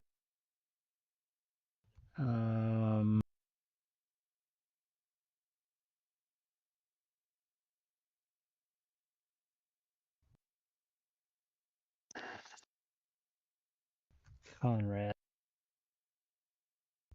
Nope, he was not deposed. I didn't think he was. Of course, we know that Kalanzik was, and I meant to bring up. Now that we're stopped, I might as well bring it up. I know you guys remember. It's been several pages ago, but Kelly mentioned something about William Beck. Now, in this whole thing, this whole affair here, this civil uh, investigation that Amy Lehman and Deb Strauss did, William Beck gave Amy Lehman and Deb Strauss a cassette of something. Don't know what it is, but there is a DCI report written by Strauss that she returned that cassette in April of 2006 to the William Beck at the MTSO. Do you think it was a recorded interview? I suspect that it is, Uh-huh. and I'm gonna try to get a copy of it. I've got that written down to get a open records, and I keep forgetting to do it. I'm gonna do that tonight. I'm gonna request it. Whether they give it to me or not, I mean, I've got a request in right now with them for several items. I don't know. He may tell me to piss off. I don't know. But this is civil, so I wouldn't have requested it along with what I requested here a couple of weeks ago. So I'm going to do that. But I'd like a copy of it, whatever it is. Mm-hmm. Anyway, I think this is really interesting. She dated Larry Conrad. Maybe she'll tell us how long they dated. Very interesting. She does. Coming right up here. Oh, you've already read ahead. I have. In my depositions, and I do have Larry Conrad in there. I can share it, but in the text as soon as I can. Larry Conrad was deposed? He's in my list of 2005 depositions, yeah. Maybe I just missed it. Hold on. Very interesting. What was the date, Sheree? Do you have that? Oh, he was. It's on my old computer. I've got it. I'm sorry. He was deposed October 13th, 2005. I typed in. I must have typed. Oh, I know why. I know why. The file name's named differently, so it wouldn't have picked it up. That's my bad. Yep. She was dating him at the time, 84 to 86. Wow. Wow. Well, really, and obviously, and he's Kelly a and Glenn knew detective, this. and she knows that it wasn't Stephen. You know she's pretty sure it's Gregory Allen. You know they talked about Damn. it. Doc, Maybe is that's Doc, why they were on and off. somebody's got to have something else to say Wow. besides me. Go on, Wow. Doc. Well, Larry Conrad was deposed Yeah, on the 13th of the 10th, 2005. that's But right. this is someone's got to put up a spider web of all the connections here, because Damn. this is really, really bad. When you're holding on to dynamite information, do you keep your mouth shut, or do you actually tell the appropriate people who are in a position to do something about it? The impression I get is that Brenda is scared out of her mind. She's very, very cautious of what she says. I'm sure she's aware of the ramifications. This is becoming now very disturbing, actually. Wow. Well, yeah, and I'm sure Glenn and Kelly are probably very aware that she probably was um, a bit fearful to spill the beans, as it were. Yeah, correct. And that's why Kelly is spending so much time looking at process and procedure. Yeah. Right? He's basically trying to find out whether they actually deep sixed this and covered it up, basically to find the origin of the conspiracy. It's a real pity we never got Kacerik and Vogel on the stand. Oh, It my would have God. been absolute dynamite. They would have outdone Mark Rohrer in I don't recall. I don't recall. That's the responses. Yeah. Would have been 100%. I don't recall. Yeah. What's your You sir? know- What's your name? I don't recall. I'm pretty sure she didn't tell Amy Lehman and Deb Strauss about this, right? I just don't remember. We're Well, gonna I get don't to. remember them asking her this stuff. Yeah, their approach would be they would have been told, if you're not asked, don't offer up the information. Yeah. Don't Right. volunteer. Yeah. Correct. That's incorrect. Wow. I'm looking here right quick. Civil case. Jack or anybody on the panel, Yeah. did we read Kalanzik? Didn't we? Yes. Was it Kalanzik deposed? Yeah, I Yes. thought, because we Yeah. read his already, right? Yeah. He's pretty old, and he had some difficulties, Yeah. if you all remember. Oh yeah. Yeah, I think I Yeah. read. I think I was reading his part, if I'm not mistaken. Yeah, and remember, I think it was Covelli or someone, one of the other lawyers had a phone call, and he wanted it paused, and Glenn and Kelly told him to stuff it. They weren't stopping. Yeah. Yeah. Yep. Kiss my Yeah, that was ass. pretty funny. It was. I'm looking here, DCI.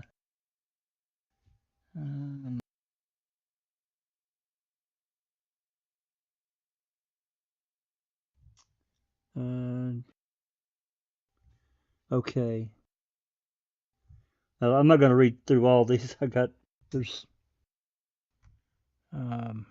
50 plus file. 50.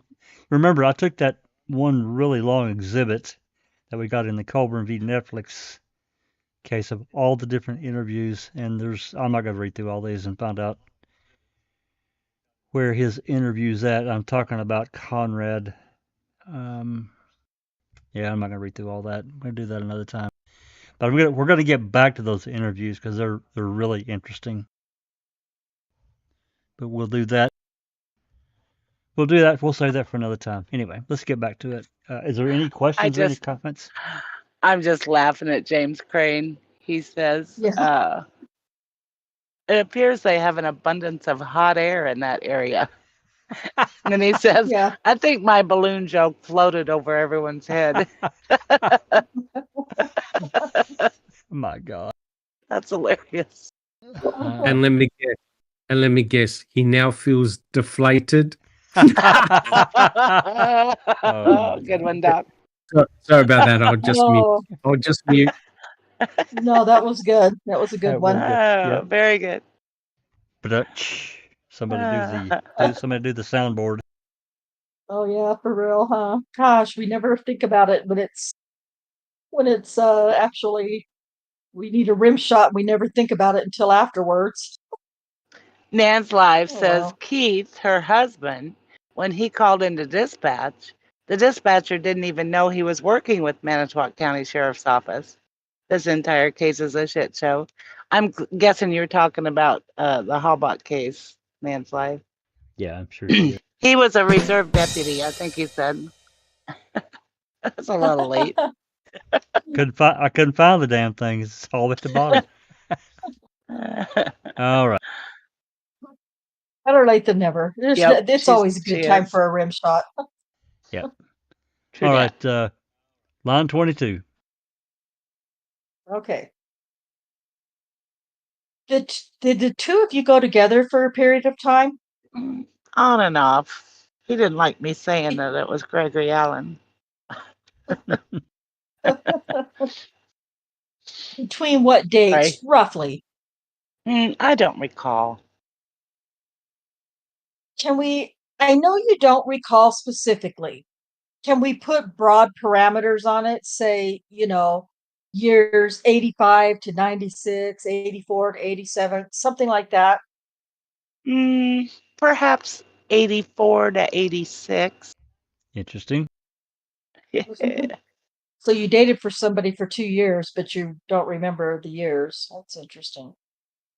Okay, so on and off during that 2-year period of time, which as it happens includes the period of time involving the investigation and prosecution of the Penny Burnson assault, you had a personal relationship with Detective Larry Conrad.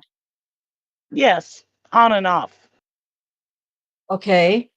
Did you have conversations with Detective Conrad during that period of time about your belief that, in essence, the wrong guy was being prosecuted? Oh, please. No, I don't think we ever talked about the case. Yeah, right. I'm calling Jesus. horseshit. Oh my God. Horseshit on that. That's Where's just bullshit. Where's Jim Carrey when you need him? Liar, liar. Oh, Wow. liar, liar. What an asshole. No, okay, did you, the prosecutor, you had no conversation about, did you have any conversations with Larry Conrad about Gregory Allen during that period of time?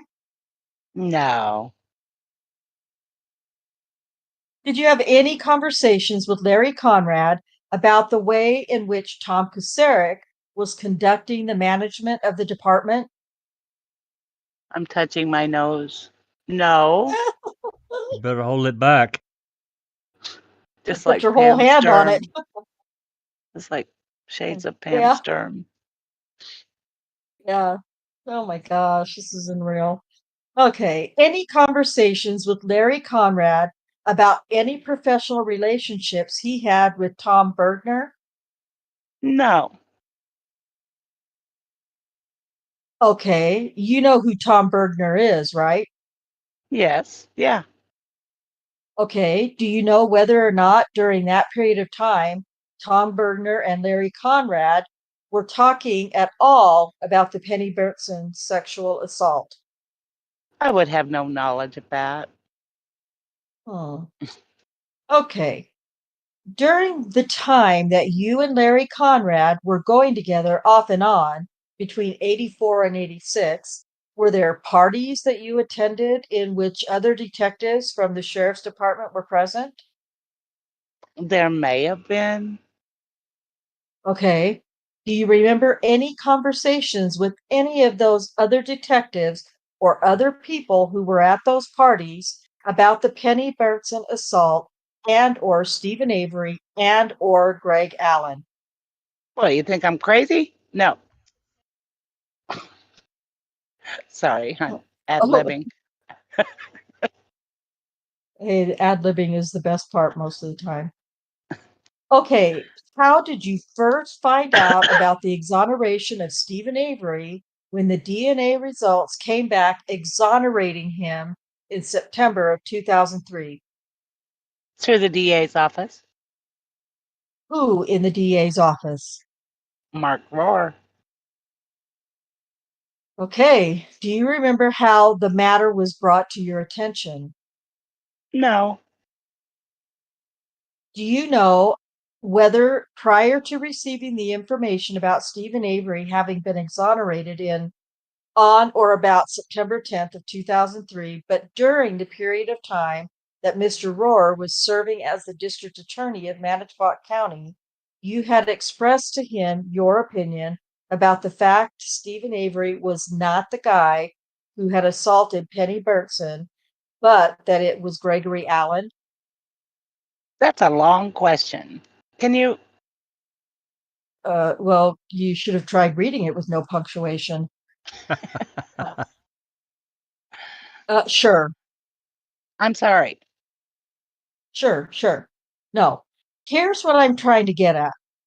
Whether from the time Mark Rohr took office until you first found out that Stephen Avery had been exonerated, you had any conversations, direct or indirect, so that Mark Rohr would have knowledge of your opinion about the case at the time that he received the information.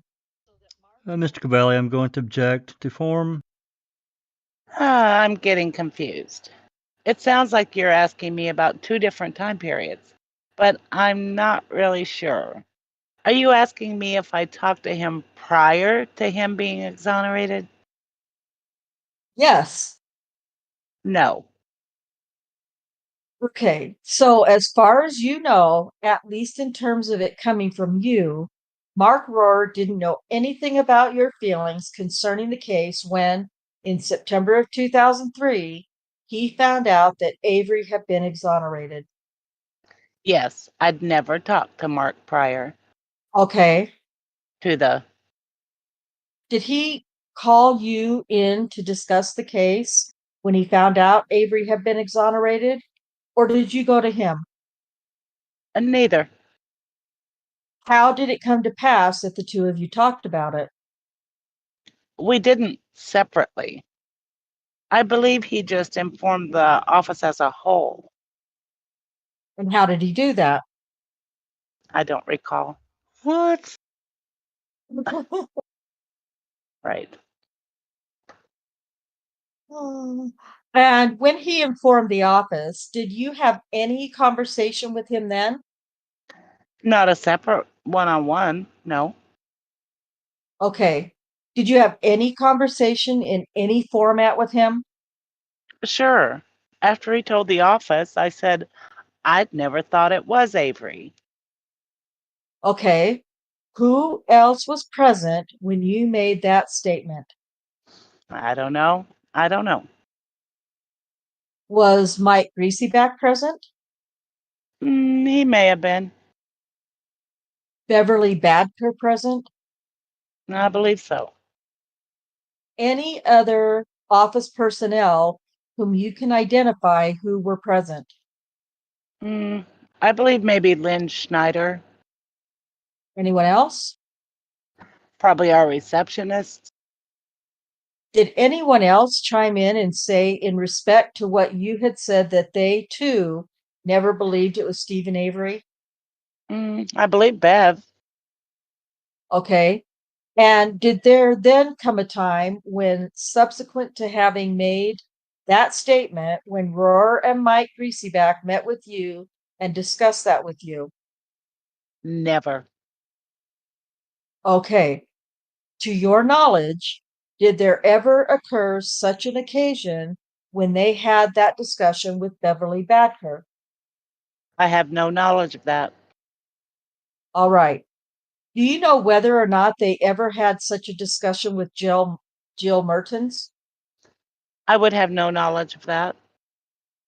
Had you made your feelings known about the fact that you did not think it was Stephen Avery who committed this offense in prior to September 10th of 2003 in conversations with Beverly Badker, Jill Mertens, and Shirley Wilda?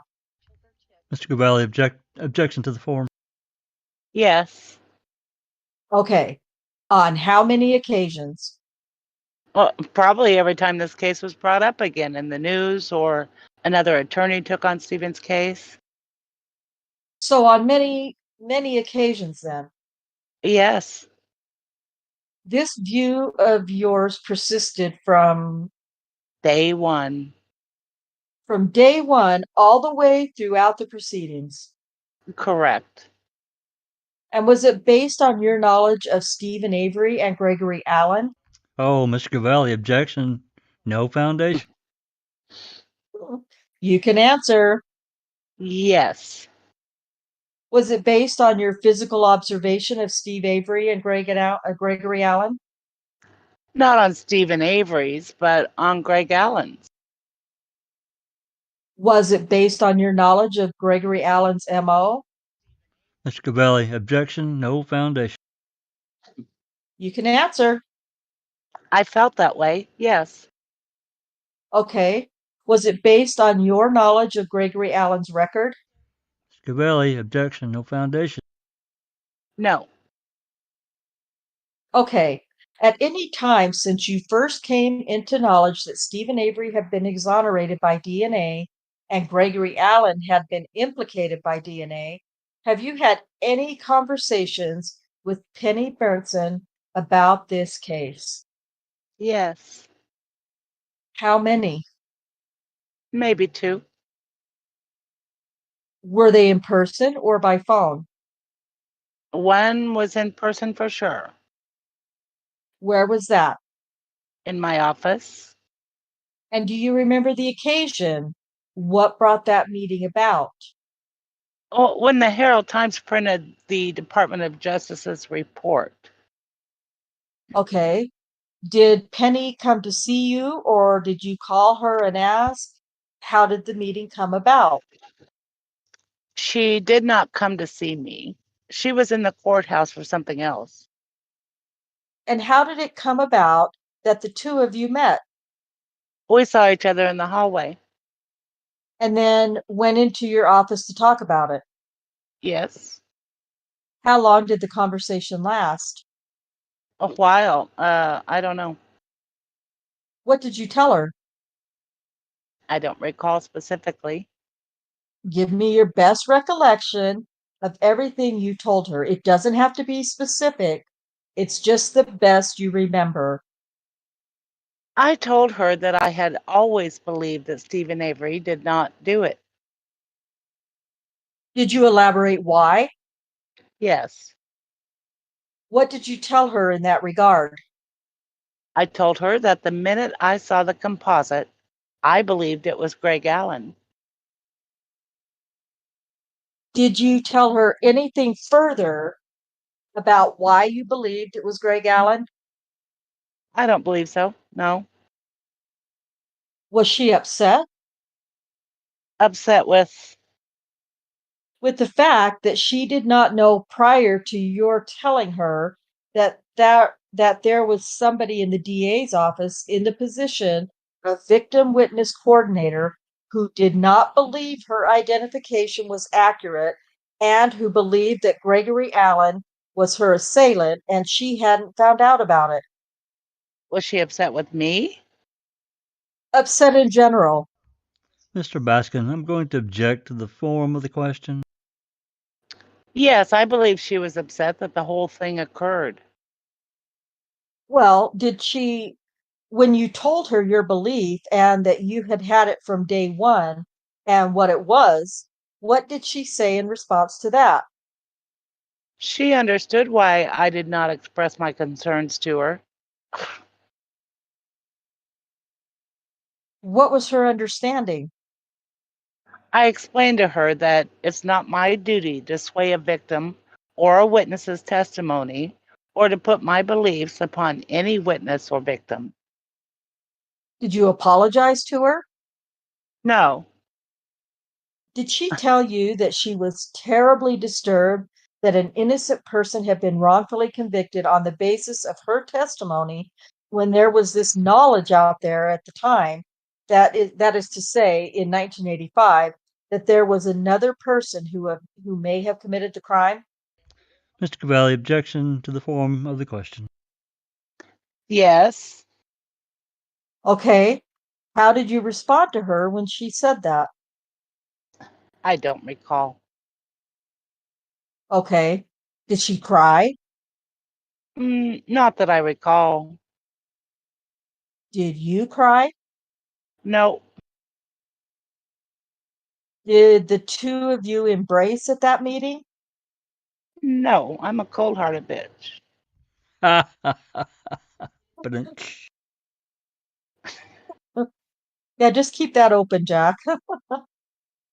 Did you tell her anything about having been excluded from the victim witness ordinary process that you would ordinarily be in on the interviews that were going on?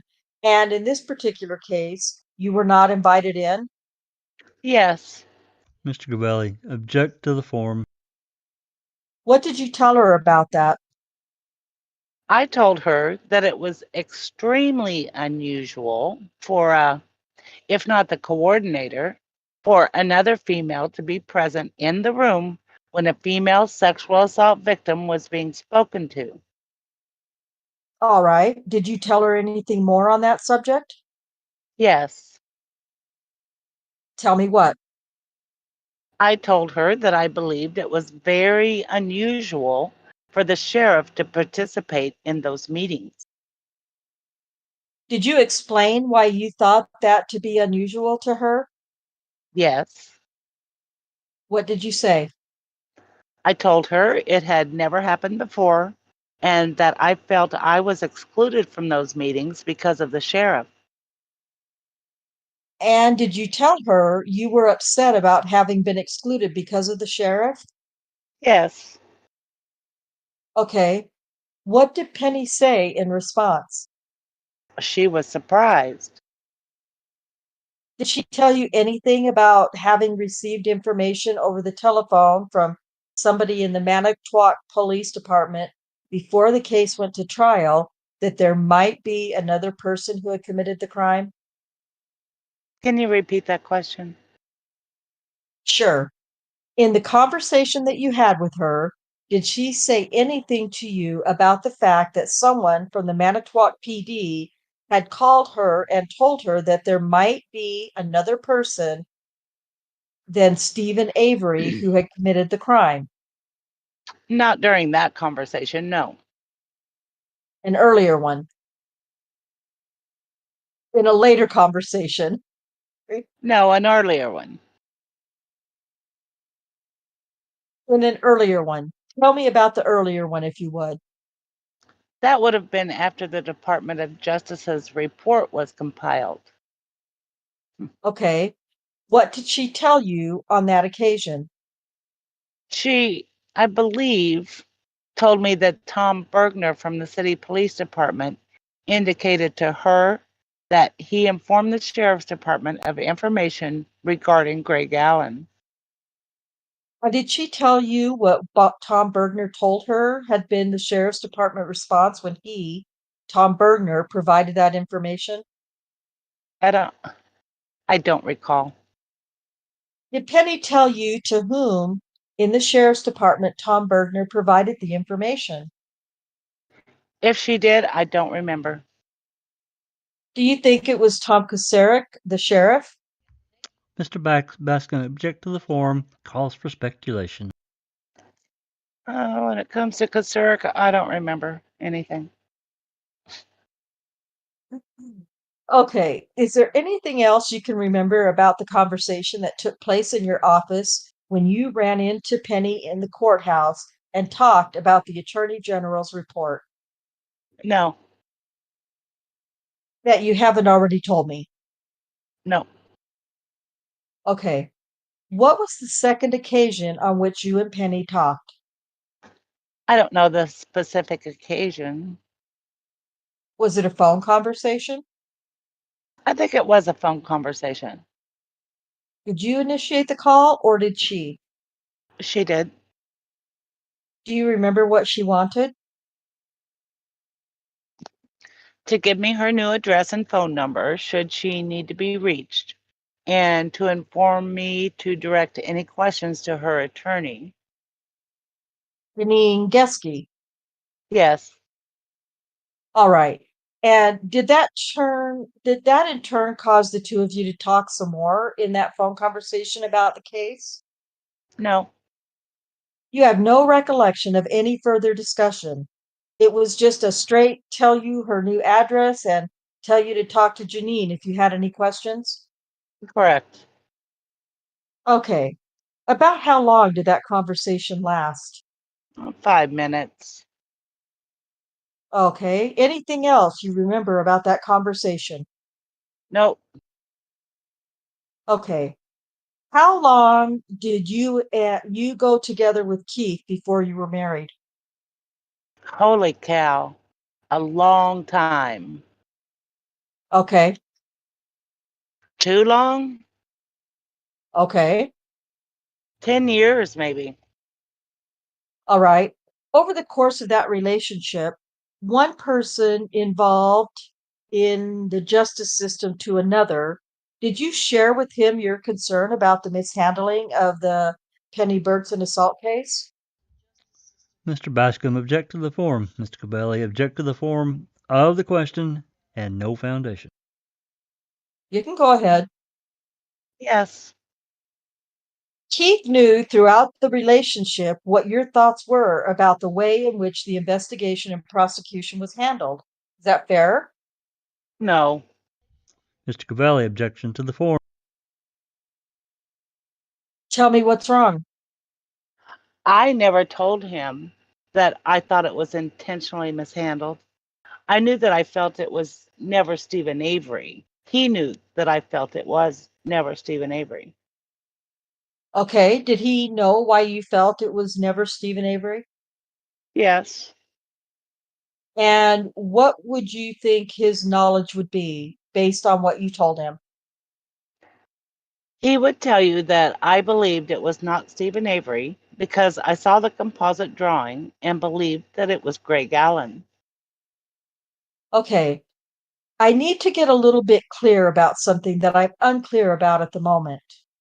Did you have two in-person conversations with Penny Burnson about the Stephen Avery case after you first found out that Stephen had been exonerated?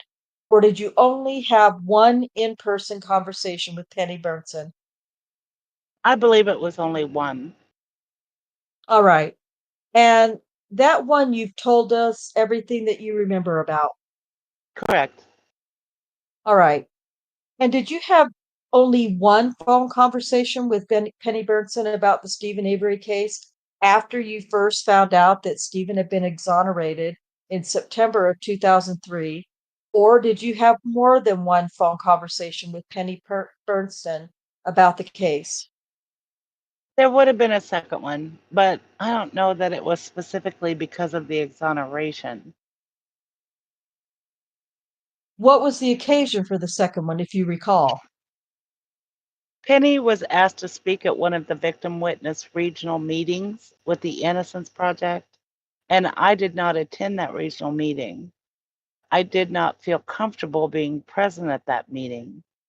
And she had called up to indicate to me that she felt bad that I didn't attend the meeting and that she had nothing bad to say with the way victim witness handled the matter. And basically, she felt bad that I didn't show up just because of the Stephen Avery case. Did you explain anything further to her, or did you just listen to her? I just listened to her. She felt she had to apologize, and there was no reason to.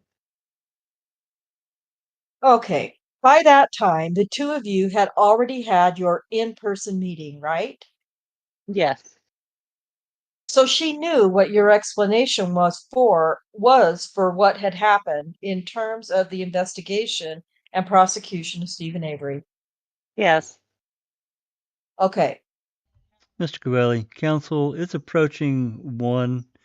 We're going on an hour and a half, so if you can find a convenient time to break for a few minutes. For what, please? A few moments, Mr. Cabelli, for a few minutes, maybe discuss whether we're going to have lunch or what we're going to do. I think that's a good idea, and this is a good time to do it. Mr. Bascom, okay. So let's go off the record. Okay, off the record from 12:48 to 1:08. Looks like they took a quick lunch. That's a Back on the short lunch. Yeah, I'm telling Yeah. you. Yeah, it is. So they're back on the record. So let's pause here. This is a good place to pause to. We are 69. Oh, I'm sorry. 65 pages in. So let's pause here just for a moment. I have a very hard time that she says she did not discuss the case with what's his name, her boyfriend at the time, Conrad. Come on. Yeah, I found that really suspect. I mean, from day one, she thought it was Alan. And I just want to say that tracing of Couchet's looks nothing like Gregory Allen to me. Just the curly hair. I think it was the curly hair that, Yeah. Yeah, to me, it looks exactly like Stephen Avery. I mean, I have a hard time picturing Gregory Allen with curly hair, too. Since we've never seen a picture of him at the time. No. Of 85. He got yanked. He got yanked. Yep. And then, of course, we've covered that Ken Petersen's her brother-in-law. Yeah. Unreal. Yeah, a lot of little goose eggs in here that. I didn't realize she was so connected. Oh yeah, I don't absolutely. remember that. Oh yeah, I do remember that. Absolutely. Okay. Any other comments? Anybody got? Doc? Cherie? Well, to me, listening to what has been read out represents multiple things. A person harboring a lot of guilt for not speaking up, and she probably understood why she actually couldn't speak up based on the environment that she was in. The mere factor that poor Penny was being victimized all over again, and the fact that a lot of the red flags that should have been raised very early on, as back as 1985, no one addressed. And it's amazing that she said that it was the composite picture that made her believe that it was Gregory Allen. That can't be further from the truth. That composite picture looks nothing like Gregory Allen, which begs the question, what did she know that she's not saying? Do you know what I'm trying to say? That picture is that picture is a direct copy of when Stephen Avery was arrested for what he did to his cousin Sandra Morris, because the curly hair, I've shown it, we've shown it. The curly hair in that photo is a direct 100% match with the earlier photo of Stephen Avery. When Stephen Avery was arrested for the sexual assault of Penny Bernstein, his hair was straight. Completely different. Totally so the straight. question, question I have, what did Brenda know that she's not revealing that made her say, now, isn't it interesting that she's pointed to the picture that was drawn by Jean Couchet? So she must have heard something, or she had an inkling that, nah, you got the wrong guy. From 1985, and my final point is that Jeff Jones made a very he's in chat. He made a very important point, and I'll read it out. He goes, the sheriff was taking a really close role in this one, just like Pagel. And remember, we made that comment when we were doing Reading with the Crew. Why would Pagel, as the sheriff, get in a freaking aeroplane with Baldwin and go all over the place? Because he became personally involved, just like Kaseric, which was not usual for a sheriff to do. And it goes to show that the stakes were high, very high. Yep. And I found it interesting that Brenda said, you know, her opinion was not based on Gregory Allen's record. I found that but she was well aware of it. I find that really difficult to believe. I fully believe just that. Just the photo. I'm sorry, I don't buy it at all. I just don't. Yeah. And, you know, it would have taken a person of incredible integrity and basically to put her career and possibly life on the line if she went to higher authorities to say, guys, we got it all wrong. This is all bullshit. And this is the reason why. She held on to that and didn't even give an explanation to Penny Bernstein, which is so pitiful. And here is Penny being victimized all over again and freaking insulted. You know what she should have done? She should have had a civil suit against Kaseric and all of them. No doubt. Just like Stephen did. And that would have really blown up big time. It would have. I mean, maybe because they were, you know, a family of means and had money. I don't know. Maybe it meant less to her. I don't know, but she could have had a massive civil suit against them for what they did. It goes to show the power of Kaseric. Remember when that gentleman walked into the candy store and he spoke to, I think, Penny or her husband and said, I don't think it was Stephen Avery. And the sheriff caught wind of this and said, you try that again, I'm going to arrest you for, I forgot the actual term. That's right. He even threatened someone talking to Penny by saying, look, I don't think it was Stephen. Now, how do you think someone like Brenda would have felt if she did the same thing? In her privileged position, being in the DA's office, her body would have been in the Two River. I'm sorry, they would have never found her. Well, I think she knew that too. And I think that's why she's been so reserved in her answers in this deposition. Yep. Do you think since Brenda worked in the DA's office, she may have seen Gregory Allen's information in Stephen's file, and that might have it's possible. Maybe it's do some thinking. I mean, in our office, everybody, you know, if I'm not in my office, anybody can go in there and look and see what's in the file. I mean, anybody that works there. So I don't know. That could have been part of it. That could have been part of it too, Cherie. Maybe. There's something that she picked up, that Brenda picked up on, that immediately raised the red flag very early on, right? And it's all the same names, guys. It's all the same names. You lost your voice, Doc. Say that again, Doc. We lost your voice. Oh, have you got me now? Yeah. Yeah. I was going to say it's all the same names which keep cropping up all the time, like Dvorak, Petersen. It's really, really frightening how the fingers of 1985 are all over now in the 2005 case.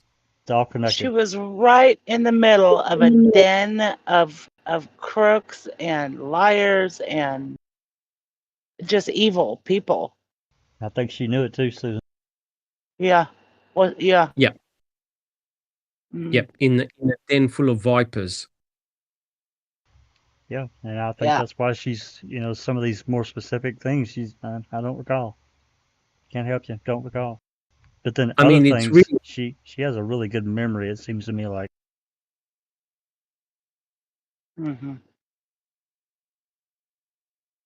I was going to say, the analogy that I can draw is whenever there was a reintroduction to an investigation of the JFK assassination, all these witnesses will end up dead before trial. Yep. How do you work that one out? Just when a new investigation comes, I think it was 8 FBI officers all ended up dead. Wow. All these witnesses ended up dead, so they could never actually testify.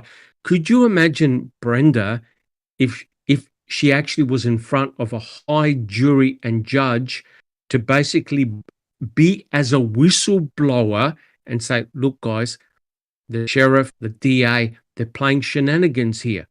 She would have had to have gone into witness protection, or if they ever got her, she was dead, completely dead. That's how powerful, guys, don't underestimate it. This is how powerful her knowledge, her personal knowledge was. Now, how did everything get appeased and everyone became settled and everyone thought, phew, we escaped a big one? By pinning a murder on Stephen, which meant that everyone thought, okay, he was a killer just waiting to kill. And that's how they justified it. Boom, done. That's right. That's exactly what they Anthony did too. Hills points out Jacobs is deceased, and so is Cachet. Correct. And James Crane says that's why Deb Kakach resigned. She realized how the area was run. She knew. She was next. Yep. She was, in actual fact, they did her a favor by preventing her from coming to the property, because had she written up a report, that report never would have been. That report would have never been 100. And that is why Erdl knew the deal. And he goes, I'm not taking any fucking photographs of this joint. This is not the way I saw it. So he took a side step. He went right out. He knew the consequences. Mm-hmm. And I really think, orders came down from on high, from Peg. Well, just look at all the, in the Halbach case, look at all the evidence that has disappeared or been given away or just, whatever. They don't know what happened to it. I mean, it's just it's a laundry list of really pretty important things, especially the bones, 2011. But there are other really important pieces of evidence too that just somehow disappeared, gone, don't have it, can't find it. Which like also, Anthony says, oh, sorry, Doc. Oh no, I was going to say, which explains why Kratz said in his opening statement about Stephen Avery's exoneration having nothing to do with this case. Yeah. Because what you guys have shown through the reading of the depositions is that the genesis of what happened to Stephen in 2005 started in 1985. And Kratz wanted to cut that conversation off at birth. He never wanted the discussion of that case to be out in the open because, as we've seen, the shenanigans are coming out left, right, and center. He never wanted that heard.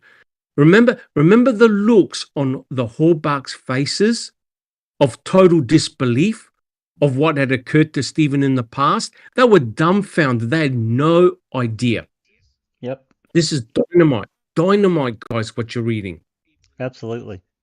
And I fully think she was afraid to fully testify because I think she knew that she would find herself in some really hot water.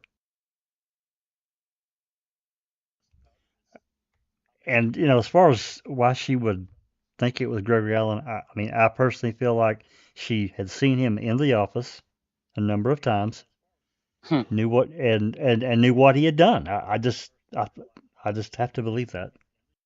Not that But wrong. not only that, guys. Imagine the people in the office seeing the downgrade of all his offenses by the DA. Yep. Yeah. If any ordinary citizen did what Gregory Allen did, he'll be in prison immediately. So what the hell did Gregory Allen have over Dennis Vogel?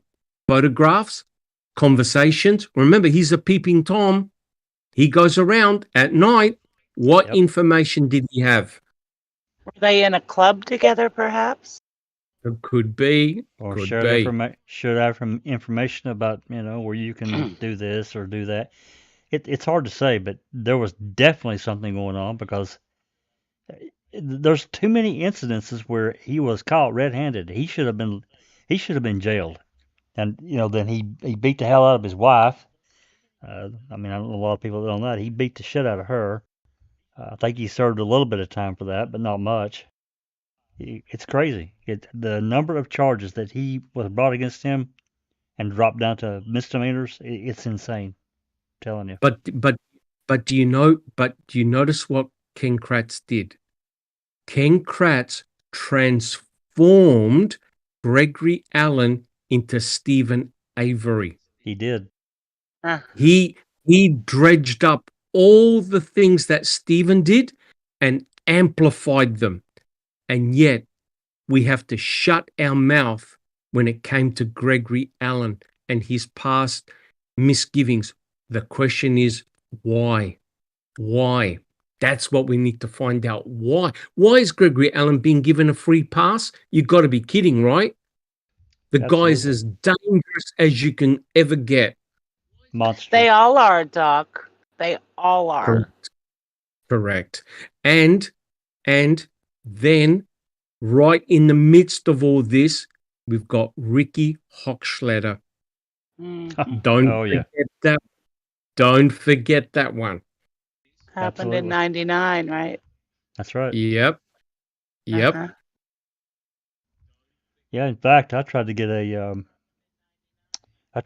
CD of, there's like, I think it was 18 phone conversations that the various detectives had in connection with some, I don't remember who all in the Manitowoc County, maybe Calumet, but in the region.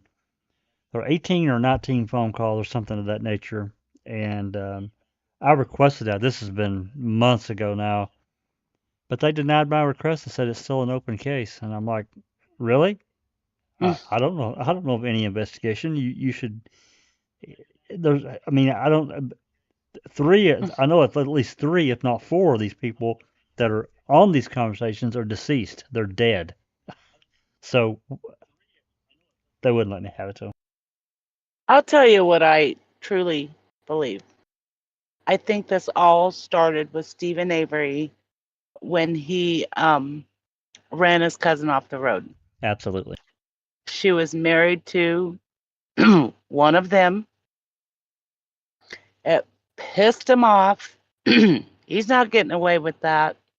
You know, she was already telling stories about him. She hated him. And when he had the balls to do that, that started the whole shit show. And yes, James Crane, I believe Gregory Allen was sent to beat up Penny and to frame Stephen. That's my belief. I think they were all just a pack of dirty fucking liars and horrible people. Well, we can't say that that's not in possible. my opinion. Well, I mean, you know, we found out, you know, that they were keeping. It wasn't a 24-hour surveillance, but they were certainly keeping an eye on Gregory Allen's movements. And on that particular day, you know, at that particular time, no one had driven by his house and didn't see his car, didn't know where he was at. So they were busy with, you know, another call or whatever. Again, because they weren't specifically assigned, you know, like a 24-hour surveillance on him, but make a point to drive by as often as you can and see where his car, if his car's there, or you know, that kind of thing. So it's possible. I don't know. There's definitely some shenanigans here that we just don't know for sure. I have a question that I've been wondering about for a while.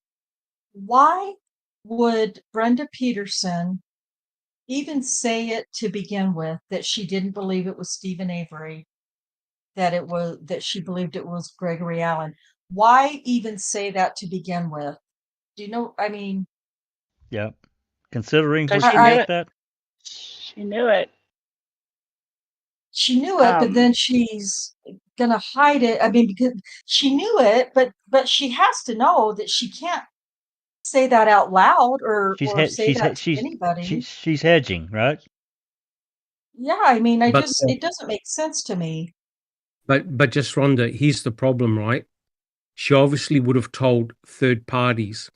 So she's thinking to herself, oh shit, do I disguise it? I don't know. Gotcha. Yeah.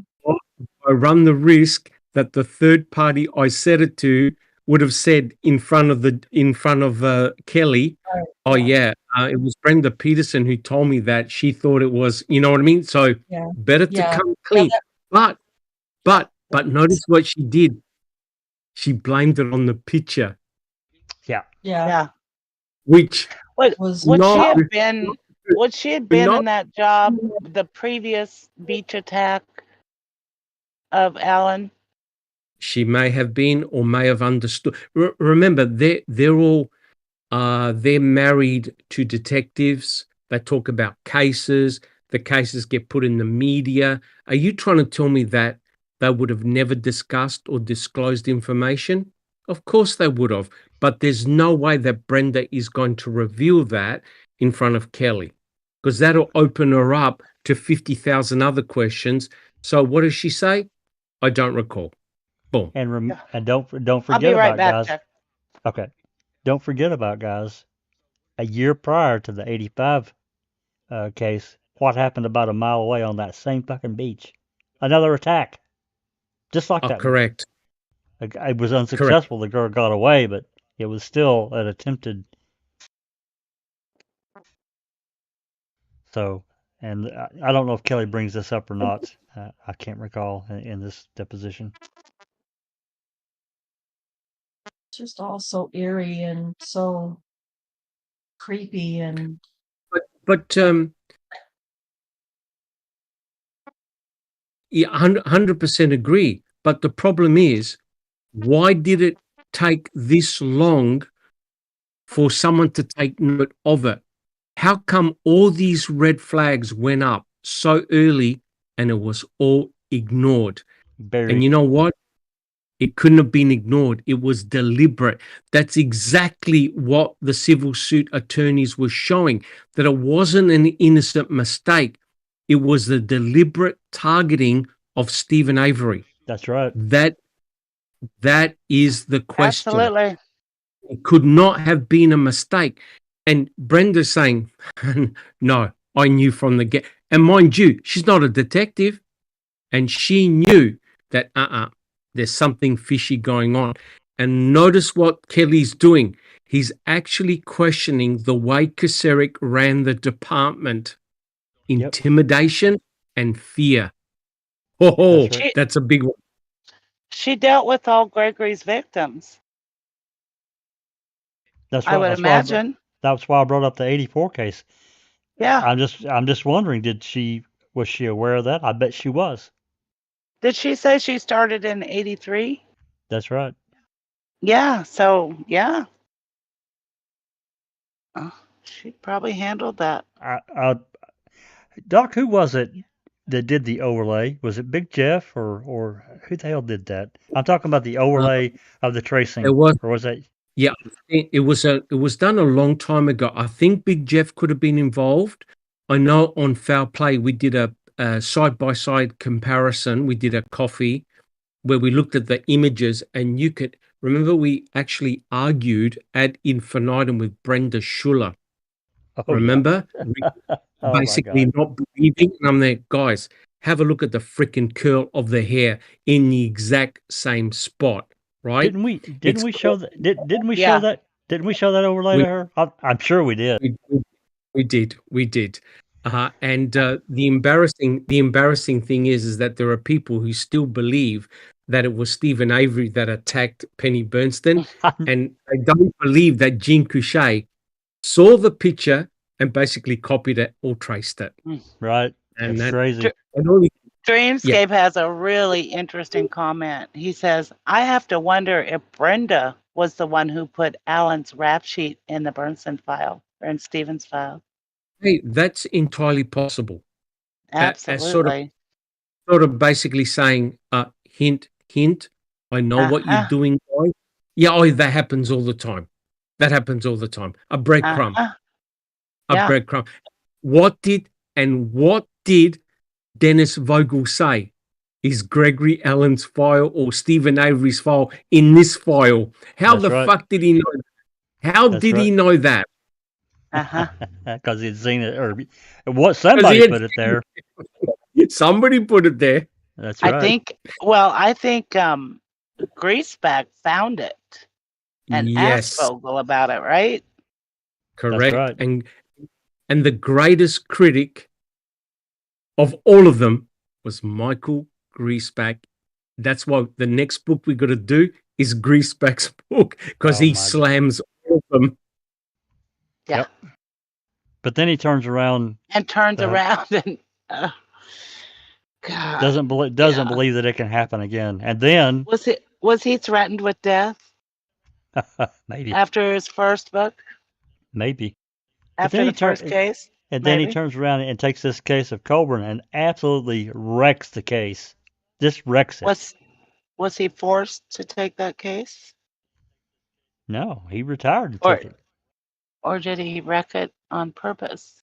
On purpose. That's what I was just going to say, Well, Susan. Did he do that intentionally?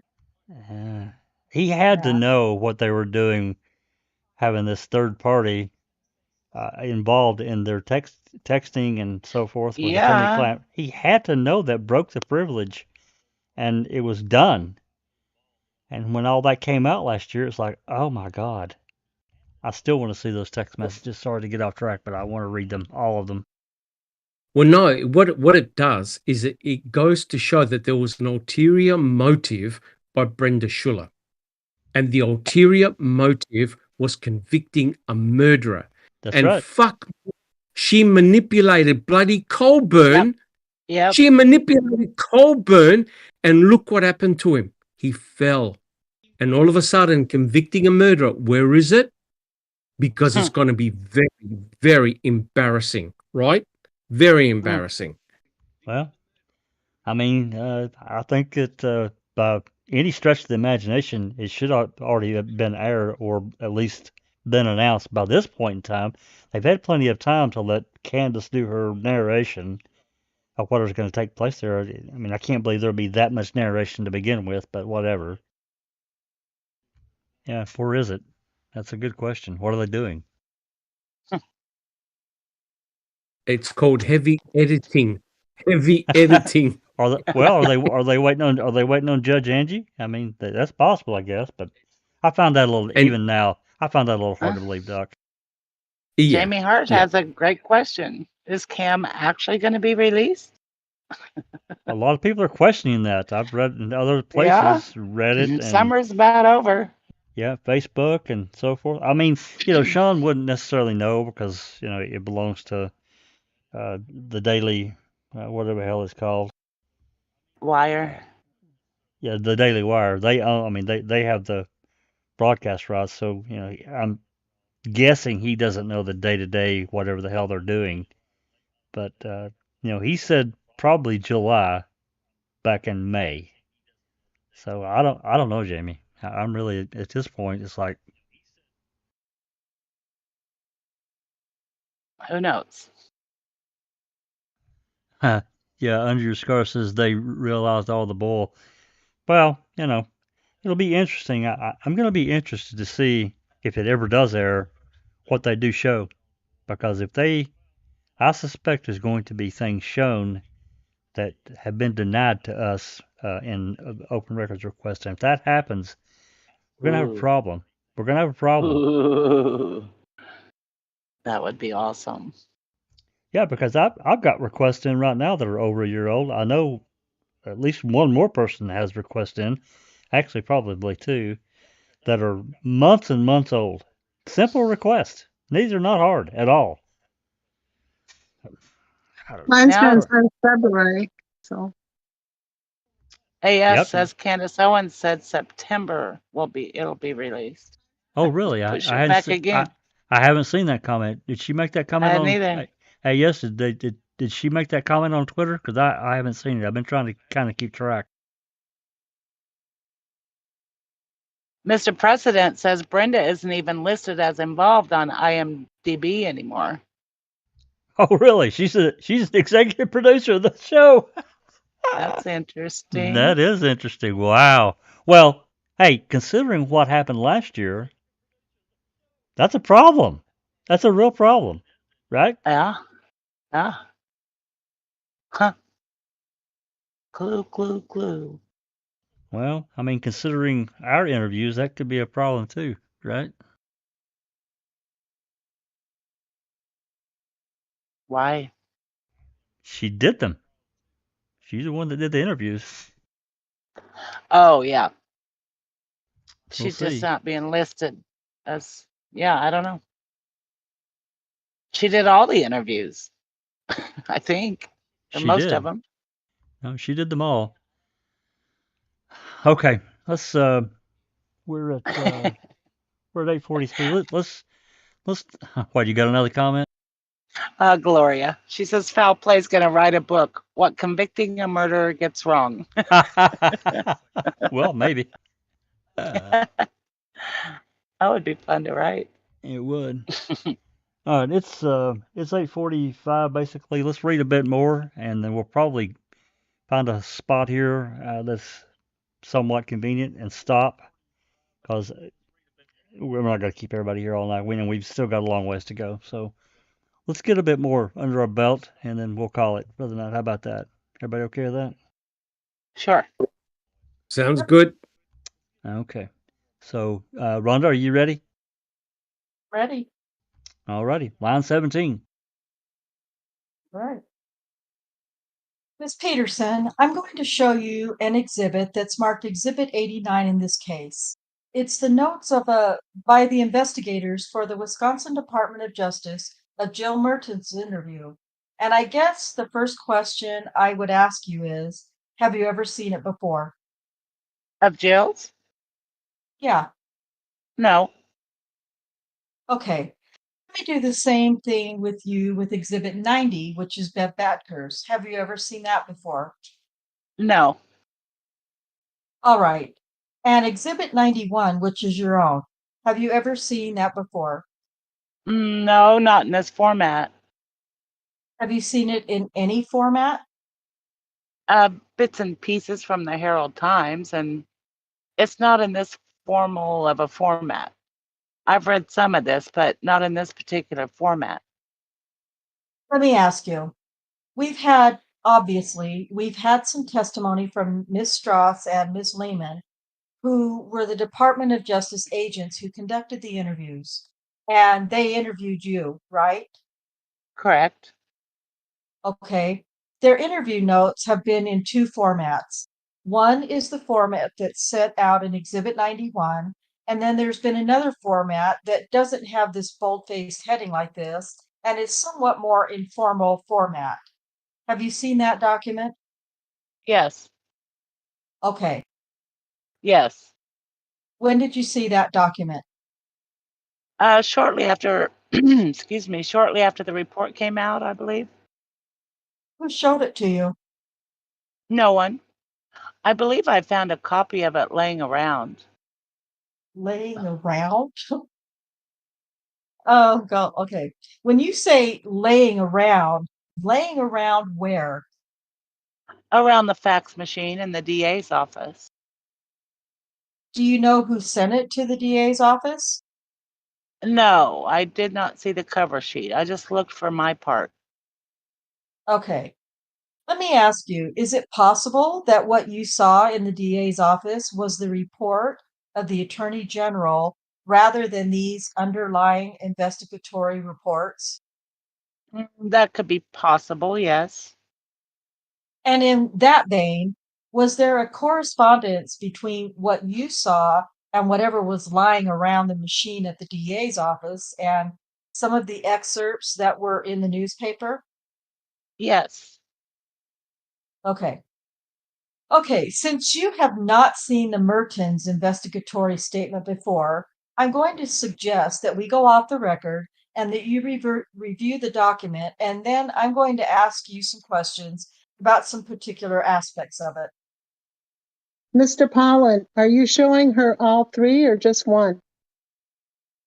I'm just showing her the Mertens one at the moment. Okay, thanks. Exhibit 89. Off the record for basically a minute. Back on the record. Ms. Petersen, before we get to that document, actually I realize there's a couple of things I wanted to ask you. During the break, did you confer with any of the lawyers here about your testimony? No. Okay. How long was your husband, Keith Petersen? How long has your husband, Keith Petersen, been involved with the sheriff's department? I can't tell you. Okay. Do you know whether he was involved in any way in the investigation and prosecution of the Penny Berntsen assault in 1985? I don't know for sure. I would tend to say no. Do you know, for example, whether or not he was one of the deputies who was asked to go out to the beach and take measurements or conduct examination of the beach area? No. Do you know whether or not over the years your husband, Keith Petersen, was ever supervised by Leroy Bilkey? No. Okay. Referring to Exhibit 89, I'm going to direct your attention to the bottom of the first page, the paragraph that begins, Mertens told the special agents. Do you see that? Yes. And I'm going to read it. I'm going to do a few sentence by sentence questions. Mertens told the special agents that while she was working in the district attorney's office, she was working near Beverly Badker and Brenda Petersen. As far as you're concerned, is that true? Was she working nearby to you? Yes. All right. Quote, Mertens recalls that neither herself, Badker, nor Petersen thought Avery was the one who committed the crime because there were too many inconsistencies, end quote. To your knowledge, is that true? Yes. Do you remember what the inconsistencies were that you, Badker, and Mertens discussed amongst yourselves? Yes. Tell me what they were. The fact that we saw the composite. There she goes back to that composite. Wow. Mm-hmm. The fact that they relied heavily on the appearance of his hair on the day of the assault. I lost my train of thought. Sorry, my train of thought. It's okay. All of the alibis that Avery had. Yeah. The issue of whether or not he was wearing underwear. Mm-hmm. And the issue of Alan's whereabouts at the time. Tell me what you mean by, quote, the issue of Alan's whereabouts at the time, end quote. We had questioned if anyone had checked Alan's alibi. You'd questioned whom? Well, generally among ourselves. We talked about it. And we also addressed it with Dennis. Dennis Vogel? Correct. And what was it you found out in that regard? Mr. Covelli, objection, no foundation. Of course. I mean, you Objection. personally found out. Yeah. Mr. Covelli, objection, no foundation. That they checked with Greg Allen's probation agent and that the probation agent verified his whereabouts. Okay, I just want to break here for a second. Jack, didn't we, when we were reading over, I can't remember what it was now, but didn't we find out that they actually did not, according to Gregory Allen's probation officer, didn't he say that he was never contacted? That's right. Yeah. Yes. That's right. We did read it. That's what I thought. That's one of the reports that Yeah. extracted from that big long exhibit. And I'm actually kind of flipping through these right now. It's crazy. Okay. All right. So, okay. All right. Line 4. On the day and at the time that Mrs. Berntsen was assaulted. Oh, did I miss something? I don't know if it was specifically at the date. The answer was that they checked with his probation agent. Okay. Who gave you that answer? Dennis Vogel. Did he give it to you personally? No, Did he say it to you? not directly to me, no. To whom did he say it? To the three of us, All right. girls, Separately or together? together. And what was the occasion for that? We were just talking about the case. So all three of you had a meeting where you talked with him about the case? We were just out in the open, our general office area, just talking about it. Okay. And to whom was he referring when he said they checked with Greg Allen's probation officer? Mr. Cavalli, objection, no foundation. Who's the they? I don't know. Did he say that to himself? Did he say that he himself had done it? Mr. Cavalli, objection, leading, form of the question. No. Did he say whether or not Tom Kusurik had checked? No. Did he identify who the probation and parole agent was with whom they checked? I don't recall. I bet you don't. Mm-hmm. Do you remember whether they identified Richard Swade as a person with whom they checked? Mr. Cavalli, objection, asked and answered. I don't recall. How about a Mr. Napasinski? I don't recall. Do you know who those people are, Swade and Napasinski? Yes, I do. And who are they to you? They were local probation agents at the time, Manitowoc probation agents. Okay. You were familiar with Gregory Allen at the time that Penny Burnson was assaulted, right? Yes. Including familiarity with the fact that he had been in court on prior occasions for various offenses involving sexual matters. Yes. Did you have any knowledge at the time that you talked to Dennis Vogel about who, if anyone, his probation and parole officer was? No. Okay. What was it that you questioned when you talked with Mr. Vogel and he told you that the probation or parole officer, whoever that was that he spoke with, provided an alibi for Gregory Allen? Mr. Baskin objected to the form. As I As understand I prior, Oh, sorry. is Sorry. it okay? That's okay. Too. As I understand your prior testimony, you were saying that there was an issue about Allen's whereabouts, and you, meaning the three of you, questioned the matter. Yes. Okay. Did you come to find out that, in fact, the probation and parole officer did not see Gregory Allen on the date and at the time that Penny Burnson was assaulted? Mr. Bascom object to the form. Not until very recently. How recently, as far as you recall? When DOJ started their investigation. How did you find out about the fact that when DOJ started their investigation, How did I found out the fact that that the alibi for Gregory Allen was not accurate and the probation and parole agent had not seen Gregory Allen on the date and at the time that Penny Burnson was assaulted? Okay, and you want to know how I found that out? Yeah. Through DOJ's investigation. Okay.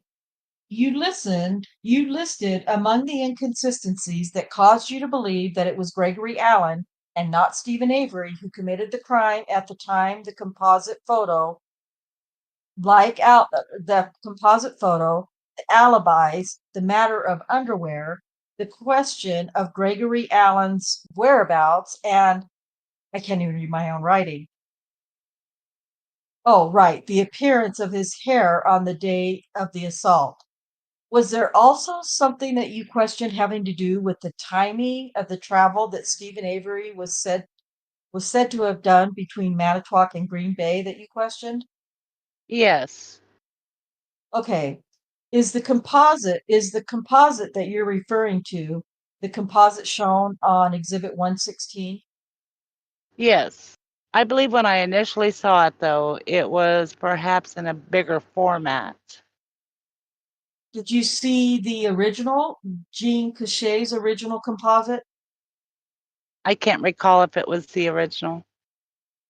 But in any event, it was a bigger format than Exhibit 116.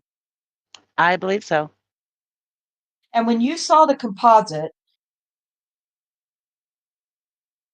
excuse me, you were convinced that it looked more like Gregory Allen than Stephen Avery? The minute I looked at the picture, I thought to myself, that's Greg Allen. Okay, let me show you Exhibit 118 and ask you if you can identify the person in that exhibit. Yes, Who is it? that's Greg Allen. Okay. Do you recall whether on any occasion prior to when Penny Burnson was assaulted, you had seen Gregory Allen in the district attorney's office? Yes. Can you estimate the number of times in which you saw Gregory Allen in the DA's office? Myself, probably about 3. All right. Mr. Bascom, again for clarification, do you mean prior to the July 1985 assault? Yes. Yes. That's what you were referring to when we were talking about before the July 1985 assault, right? Right. That's the way I understood your question. Okay. Now, on any one or more of those 3 occasions, did either, to your knowledge, Jill Mertens or Beverly Badker also see Gregory Allen? I can't say for sure. No. What's your best recollection? Mr. Covelli, objection, no foundation. Well, I spoke to him directly, so where I would have spoken to him directly, I could only assume that they would have seen him. I can't say for sure. Do you have any independent recollection, as you're here today, of having, on one occasion, approached Bev Badker and directed her attention to Greg Allen, telling her who he was? No. On the occasions prior to July 29th, 1985, when you saw Greg Allen, did you believe him to be a man who was dangerous to women? Mr. Covelli, objection, no foundation. Yes. All right. What was the basis for your belief on those occasions? I had worked in the courtroom in the capacity of victim witness coordinator with some of Mr. Allen's victims. Uh-huh. That's right. Yep. Did you consider him to be a mere peeping Tom, or did you think him to be more dangerous than that? Mr. Covelli, objection, no foundation. Mr. Mayor, yeah, form also. You can answer. Ask me again. I'm sorry. Sure. Did you consider him to be a mere peeping Tom, or did you consider him to be more dangerous than that on the occasions when you saw him in the DA's office? Mr. Mayor, same objection. Mr. Covelli, no foundation. Yes. Okay. Did you consider him to be an individual capable of violence against women in connection with his behavior towards them? Mr. Covelli, objection, no foundation. Mr. Mayor, and also form. Yes. Okay. Was that consideration, that belief you had about Gregory Allen on those occasions, something that you shared conversationally with Mertens and Badker in your discussions about him? I believe so.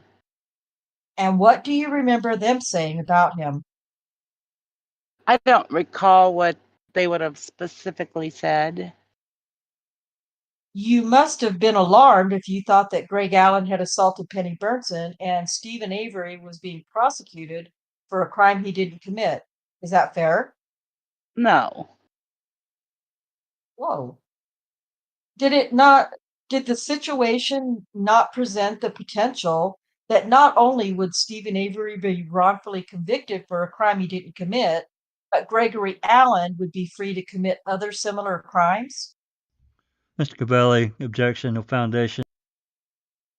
Mr. Mayor, yeah, I think it's argumentative too. I don't think so. You can answer. Ask me again, please. Would you read the question back, please? Reporter, off the record. Well, basically a minute. Back on the record. Okay, we replayed the previous question. Back on the record. Was there the potential? Yes. Okay, and was that something that the three of you discussed amongst yourselves? Yes. Was that one of the arguments that you made when you were questioning the prosecution in the conversation that you had with Dennis Vogel? Mr. Mayor, object to the form of the question. There's no foundation that she argued. Well, sure. I'll change the word. Was that one of the points that was made in the discussion that the three of you had? No. Okay. Other than the conversations that you've told us about that you had with Dennis Vogel, did you have, that is to say, you and either Jill Mertens or Beverly Bagger have any conversations with any of the police officers in the sheriff's department who were involved in the case? The three of us together? No. Any one or more of you alone, or any one of you in any combination? Mr. Bascom, object to the form. I can only speak to myself, and yes. Okay. With whom? I can't recall all of the officers. Tell me your best recollection of the identities of those you recall. Al Kalansic, Fred Nicholson. Those are the only two I could say. Okay. When you spoke with them about your concerns, what did they tell you? I don't recall anything specific they told me. They were just general conversations outside the courtroom.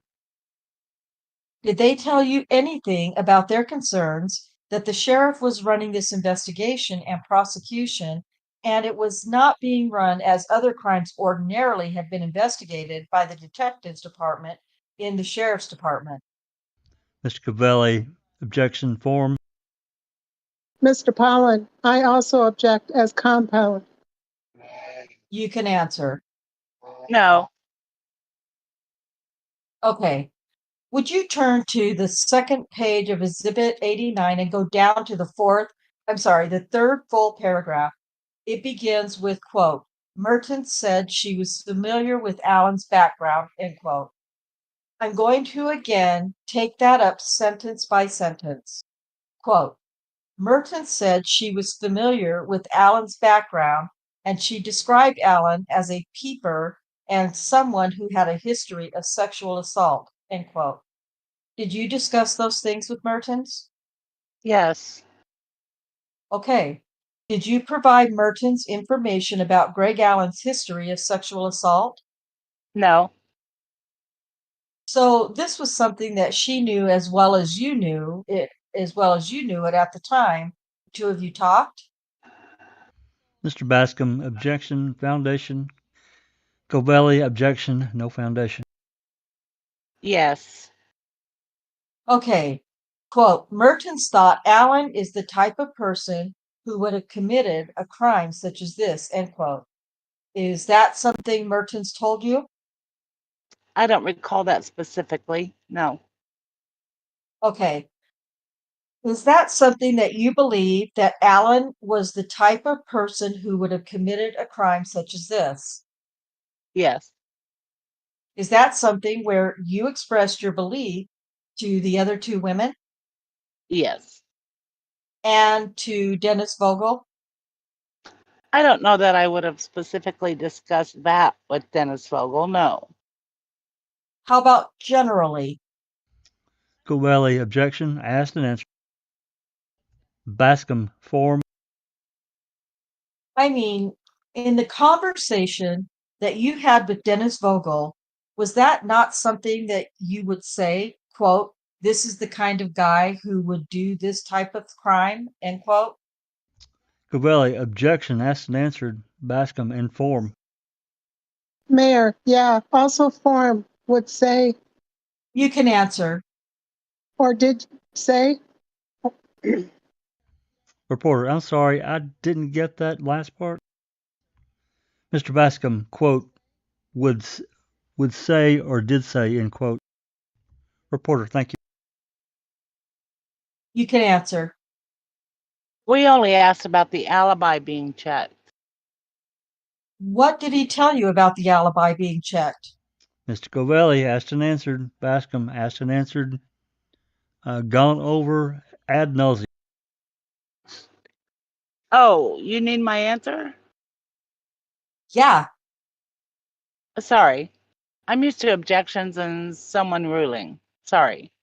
That it was verified with a probation agent.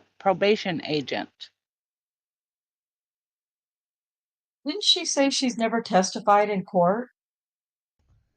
She did. I think she's maybe, I don't know, Yeah. maybe Or she's is just she thinking, just maybe she's And just never about gave a being in the deposition. courtroom? right. She's in the courtroom. Yeah. Yeah, she's Yeah, talking okay. about She's in the it being in courtroom. yeah. Okay. All right. Line 6. Okay. Two more paragraphs down. Quote, Merton said that when she would be sitting, end quote. Do you see that paragraph? Quote, Merton said that when she would be sitting with Badker and Petersen, Mertens would discuss her concerns about this case, end quote. That's true, I take it. Yes. Okay, quote, Mertens believes that either Badker or Petersen may have discussed their concerns directly with Manitowoc County District Attorney Dennis Vogel, end quote. Speaking only to you, you know that to be true because you did discuss your concerns with Dennis Vogel. Mr. Covelli, objection form. Is that right? Mr. Covelli, objection form. As to the alibi, and I believe the composite. All right. And do you have any knowledge about what Badker may have shared with Dennis Vogel? Mr. Covelli, form, no foundation. Did Badker, for example, tell you about what she said to Vogel? No. Did you hear her say anything to Vogel in the meeting that the three of you had with Vogel? We all as a group questioned whether Alan's alibi was checked. Okay, the next paragraph down, quote, Mertens tells the special agents that she did not, end quote. It says she did not think there were other suspects. And then it says, quote, Mertens recalls there was a sense of urgency to get this case done very quickly, end quote. Do you see that? Yes. Was that something that you also believed at the time? Yes. Was it something that the three of you discussed? Yes. Where was the urgency coming from? Mr. Covelli, objection, no foundation. Your knowledge. Mr. Covelli, objection, no foundation. God almighty. Why or where? I guess I'm not understanding your question. What was the source of the urgency as you understood it at the time? Mr. Covelli, objection, no foundation. I believed there was an urgency to get the case done because of who the victim was. Okay. And that urgency was an urgency on the part of Sheriff Kosirik. Mr. Pollan, object, no foundation. Is that correct? Mr. Pollan, speculation. You may answer. That's what I believed. Yes. Okay. Was that a belief that you shared with the other women? Yes. Was that a belief that you shared with Vogel? No. Is that anything that you talked to Kosirik about? No. Anything you talked to other police officers of the sheriff's department about? If I did, I don't recall. All right. I'm going to show you what's been marked as Exhibit 90, which is Beverly Badger's statement. And I take it you haven't seen that before today. No. All right. We're going to go off the record for a minute and just take your time and read it. Reporter off the record for looks like about a minute. And we're going to stop right here at line 10, head back on the record. That's enough for tonight. We are at 87 pages, so basically Almost halfway. Oh, Yeah, wait, we're yeah. well, yeah, considering the index, we've probably got another, I don't know, 80 pages or so to go. So let's break it right here at line 10, and we'll pick it back up for next time we go at this. Before we go, though, I do want to pull up this other PDF file. I just want And to comment to Tina Sage. This is actually a deposition, and there's no judge involved at this time. It's just her attorneys that are objecting. also attorneys on behalf, Well, the attorneys county, yeah, yeah, state and local attorneys are there as well. yeah. But this file that you see right here, this is one of the reports that Deb Strauss and Amy Lehman did. Now, this one is actually Brenda Petersen's report. I pulled this one up. I was just browsing through the 50 plus reports that I separated out of that one exhibit. And her report is 3 pages long. You know, considering how long her deposition is, it's I don't remember if we've read this one or not. I'll have to go back through the one open mic we did where we covered several of these reports. I think what I did, actually, I'm sure of it, I tried to put them in the order that they were done at the time, as Lehman and Strauss did them. The problem is that some of these women were interviewed multiple times. I know they talked to Penny Bernstein, I think 3 or 4 times, at least 3 that I can remember. There are others that they talked to more than one time as well. So, but we're going to do these again, or not again, but we're going to get through the rest of these various reports. So I just wanted to show that real quick. So we are at, we're going to break at line 10 here on page 87. I'll get that written down. And let me get that turned off. All right. So I guess really we're at the final thoughts for the evening. Cherie?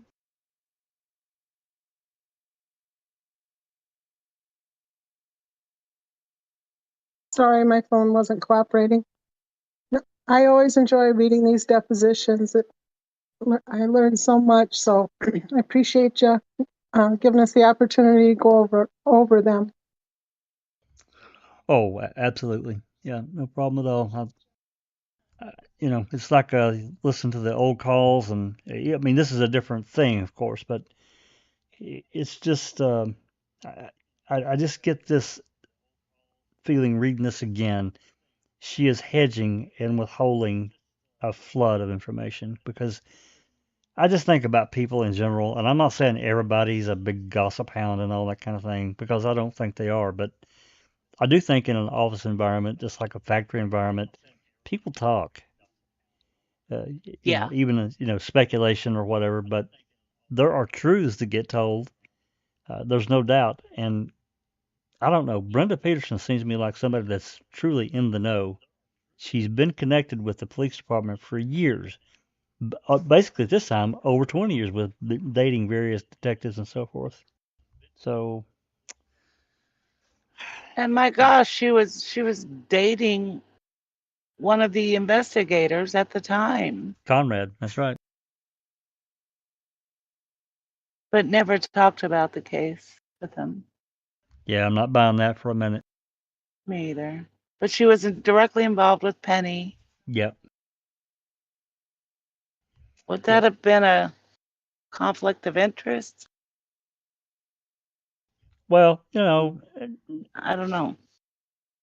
I mean, she kept her beliefs to herself, not really. And she said, she talked Not about, when it came to Vogel. right. Yeah, no, I'm talking about with Penny. I mean, she tried to make clear Oh. that, she warned Dvorak about not, trying to influence a witness, which I can see Dvorak trying to do that, just given what we know about her. But I'm just talking about it in the office environment itself. I just have to believe these women talked at length about it. They knew, they saw Alan, they knew his record, everything. So anyway, Yeah. anything else? Anything else, Susan? No, I think I'm good. Thank you, Jack. Yeah, thank you. Very interesting. Absolutely. And Rhonda, last final thoughts? No, I don't have any thoughts no, just surprising that, I don't know, it's just mind boggling that she knows as much as she knows and pretends that they were just going to believe her during these depositions, that she doesn't recall, or that she never talked to her husband about the case, or that she doesn't know any specific things that they talked about in the office. I just think she's less than honest for sure. Probably out of fear and knowing what kind of problems it could cause her, outside of the court or this deposition. I think so. Like her death or her serious injury or something. Something, career ender, there's just all kinds of things that I think could have potentially happened. Yeah. Well, Doc had to jet off, and Alice, I guess, had to go as well.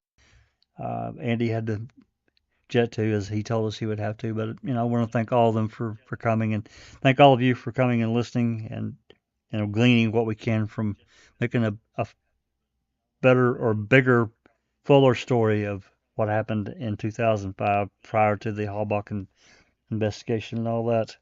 It's really, really interesting, and we've got a lot more ground to cover with Brenda. I don't remember what else she said. I just don't remember. Special thanks to Susan and Rhonda for their excellent, excellent reading as always. Couldn't do it without you. Really appreciate what you do and how you do it. Just got to say that. And Cherie, too, for helping out as well.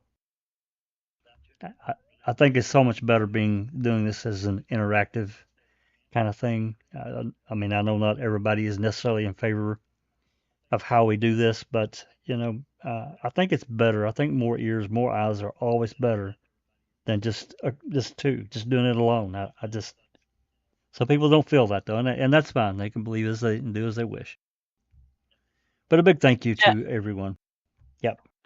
Darkside is saying the comments are doing that screwy thing again on the screen. Oh no. That's got to be a Prism thing, Jack, don't you think? It is a Prism thing. I sent a trouble ticket in. Okay. I've actually sent 2 in. This has all happened since their update. Hold on. Oh. Let me do this again.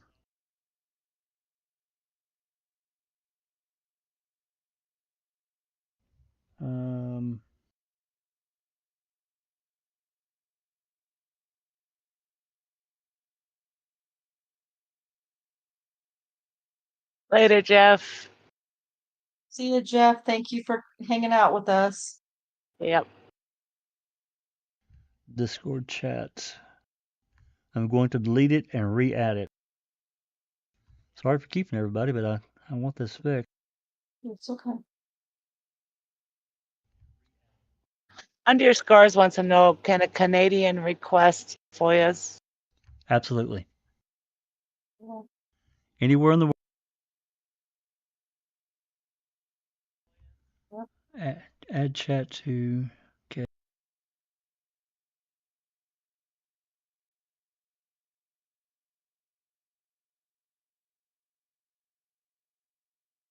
Yeah, you can do your FOIAs anonymously. Give them an email address or an address if you want them sent to your home. Okay, that's gone. Add chat.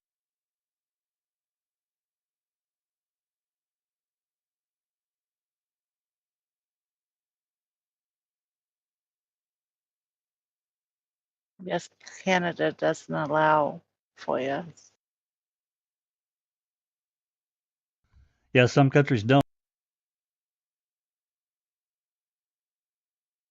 Was there? Well, you can request anything that you have if you have a question about something, or if you're not sure if we have it, you can check with Jack or anybody else, not me, because I'm not good at knowing what we have. But if there's something that you're thinking of that you would like, that we don't have, then absolutely you can request whatever it is that you have in mind. Um, but it's hard to say that there's a list of stuff that we haven't requested yet, because it's not uncommon that something will arise and somebody will say, "Hey, can we FOIA that?" Or, will you FOIA? And so there is a room that we have in Discord, a FOIA wish list room, I believe. So if you even wanted to just put it in there, what you're looking for, and somebody could let you know if we have it or not. Yeah, there is, and I've never done it. It's been suggested that we create a spreadsheet of the things that we've requested and received, and even maybe a list of things that we requested and has been denied. Yeah. That would require the spreadsheet master, probably Mr. Yora's, because he's so Uh-huh. good. He's so good at it, but I know he's busy with real life stuff.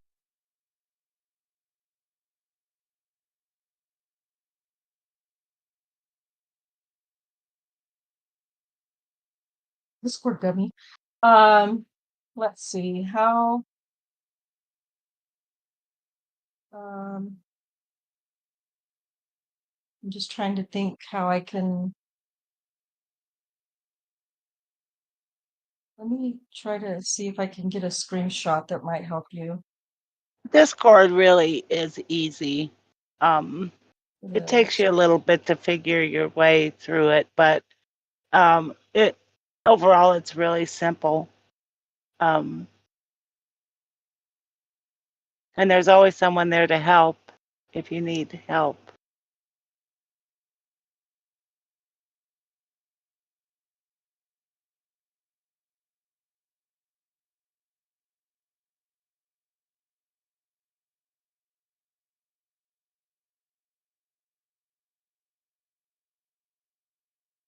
Hmm.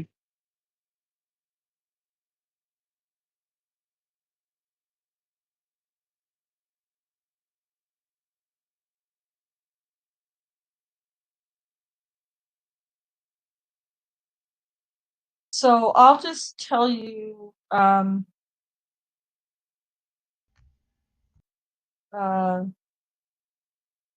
your scars, if you go to, I just tagged you in the office and put a screenshot of where the FOIA wish list is.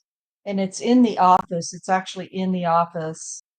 And I'm not just saying, oh, figure it out, it's easy and it won't, I'm not trying to tell you that, but if it'll help, if you just look over to the side,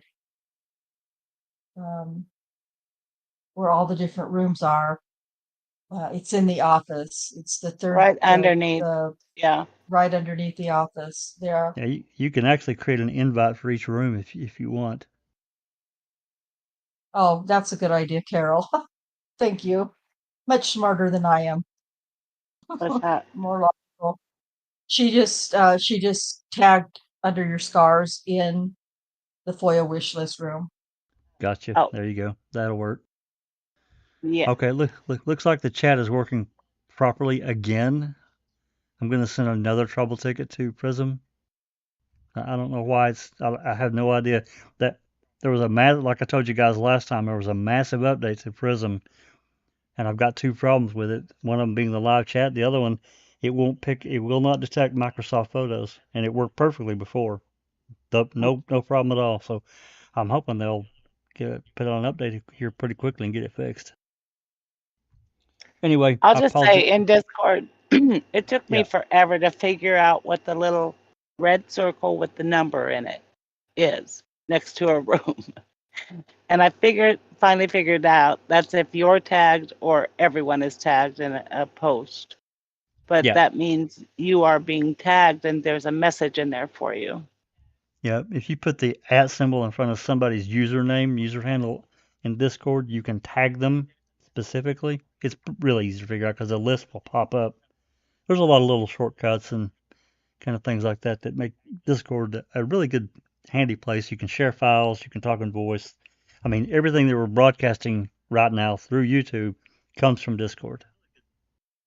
So it's a very functional, free. I mean, there's a paid version. You can get more things, but I mean, if you don't want to, you don't have to. You can. It's free otherwise. So, alrighty. I apologize for basically revamping the screen here, but it appears everything's working properly again. But I will send in a trouble ticket. And with that said, I think unless anybody else has something else to say, I'm going to end it here. And the next time we do this, we'll pick back up where we're at. Um, I'm going to say probably next week we'll just try to continue this and finish it, but I can't say for sure if Travis is able. I'd like to get him on as soon as we can, or we may do an extra night, for an open mic if possible. But we'll see. Anyway, are we good? You guys got anything else? Or are we ready to go? Ready. Me too. Yeah, I'm ready to eat, but I just want to say really quick, Veronica Clack asked also to be tagged. I put her name in there, but do you have a her different name name isn't coming up. Yeah, do you have a different Yeah. name in Discord, Veronica? Or have you joined the Discord? I thought you had. Thought so too. Okay, well, we'll just keep trying to get a hold of her. Let's see, maybe I can drop a link for Discord in the chat really quick. Oh, she said do you have a different name, Veronica, that you use? Yeah, if you got a different handle in Discord, It's under Veronica Gaines. let's see here. I'm not seeing that either. I don't see that either. Yeah, it's not in there.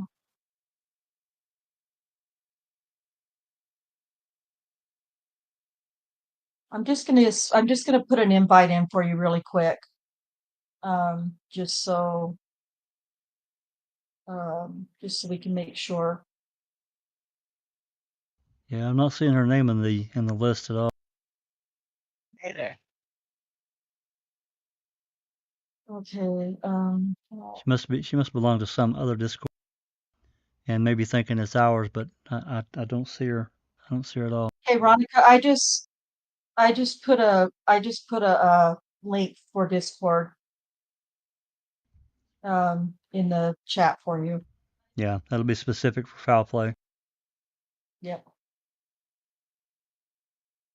Okay. Alrighty, I'm going to end it here, and we'll catch you guys the next time. This has been Foul Play Production.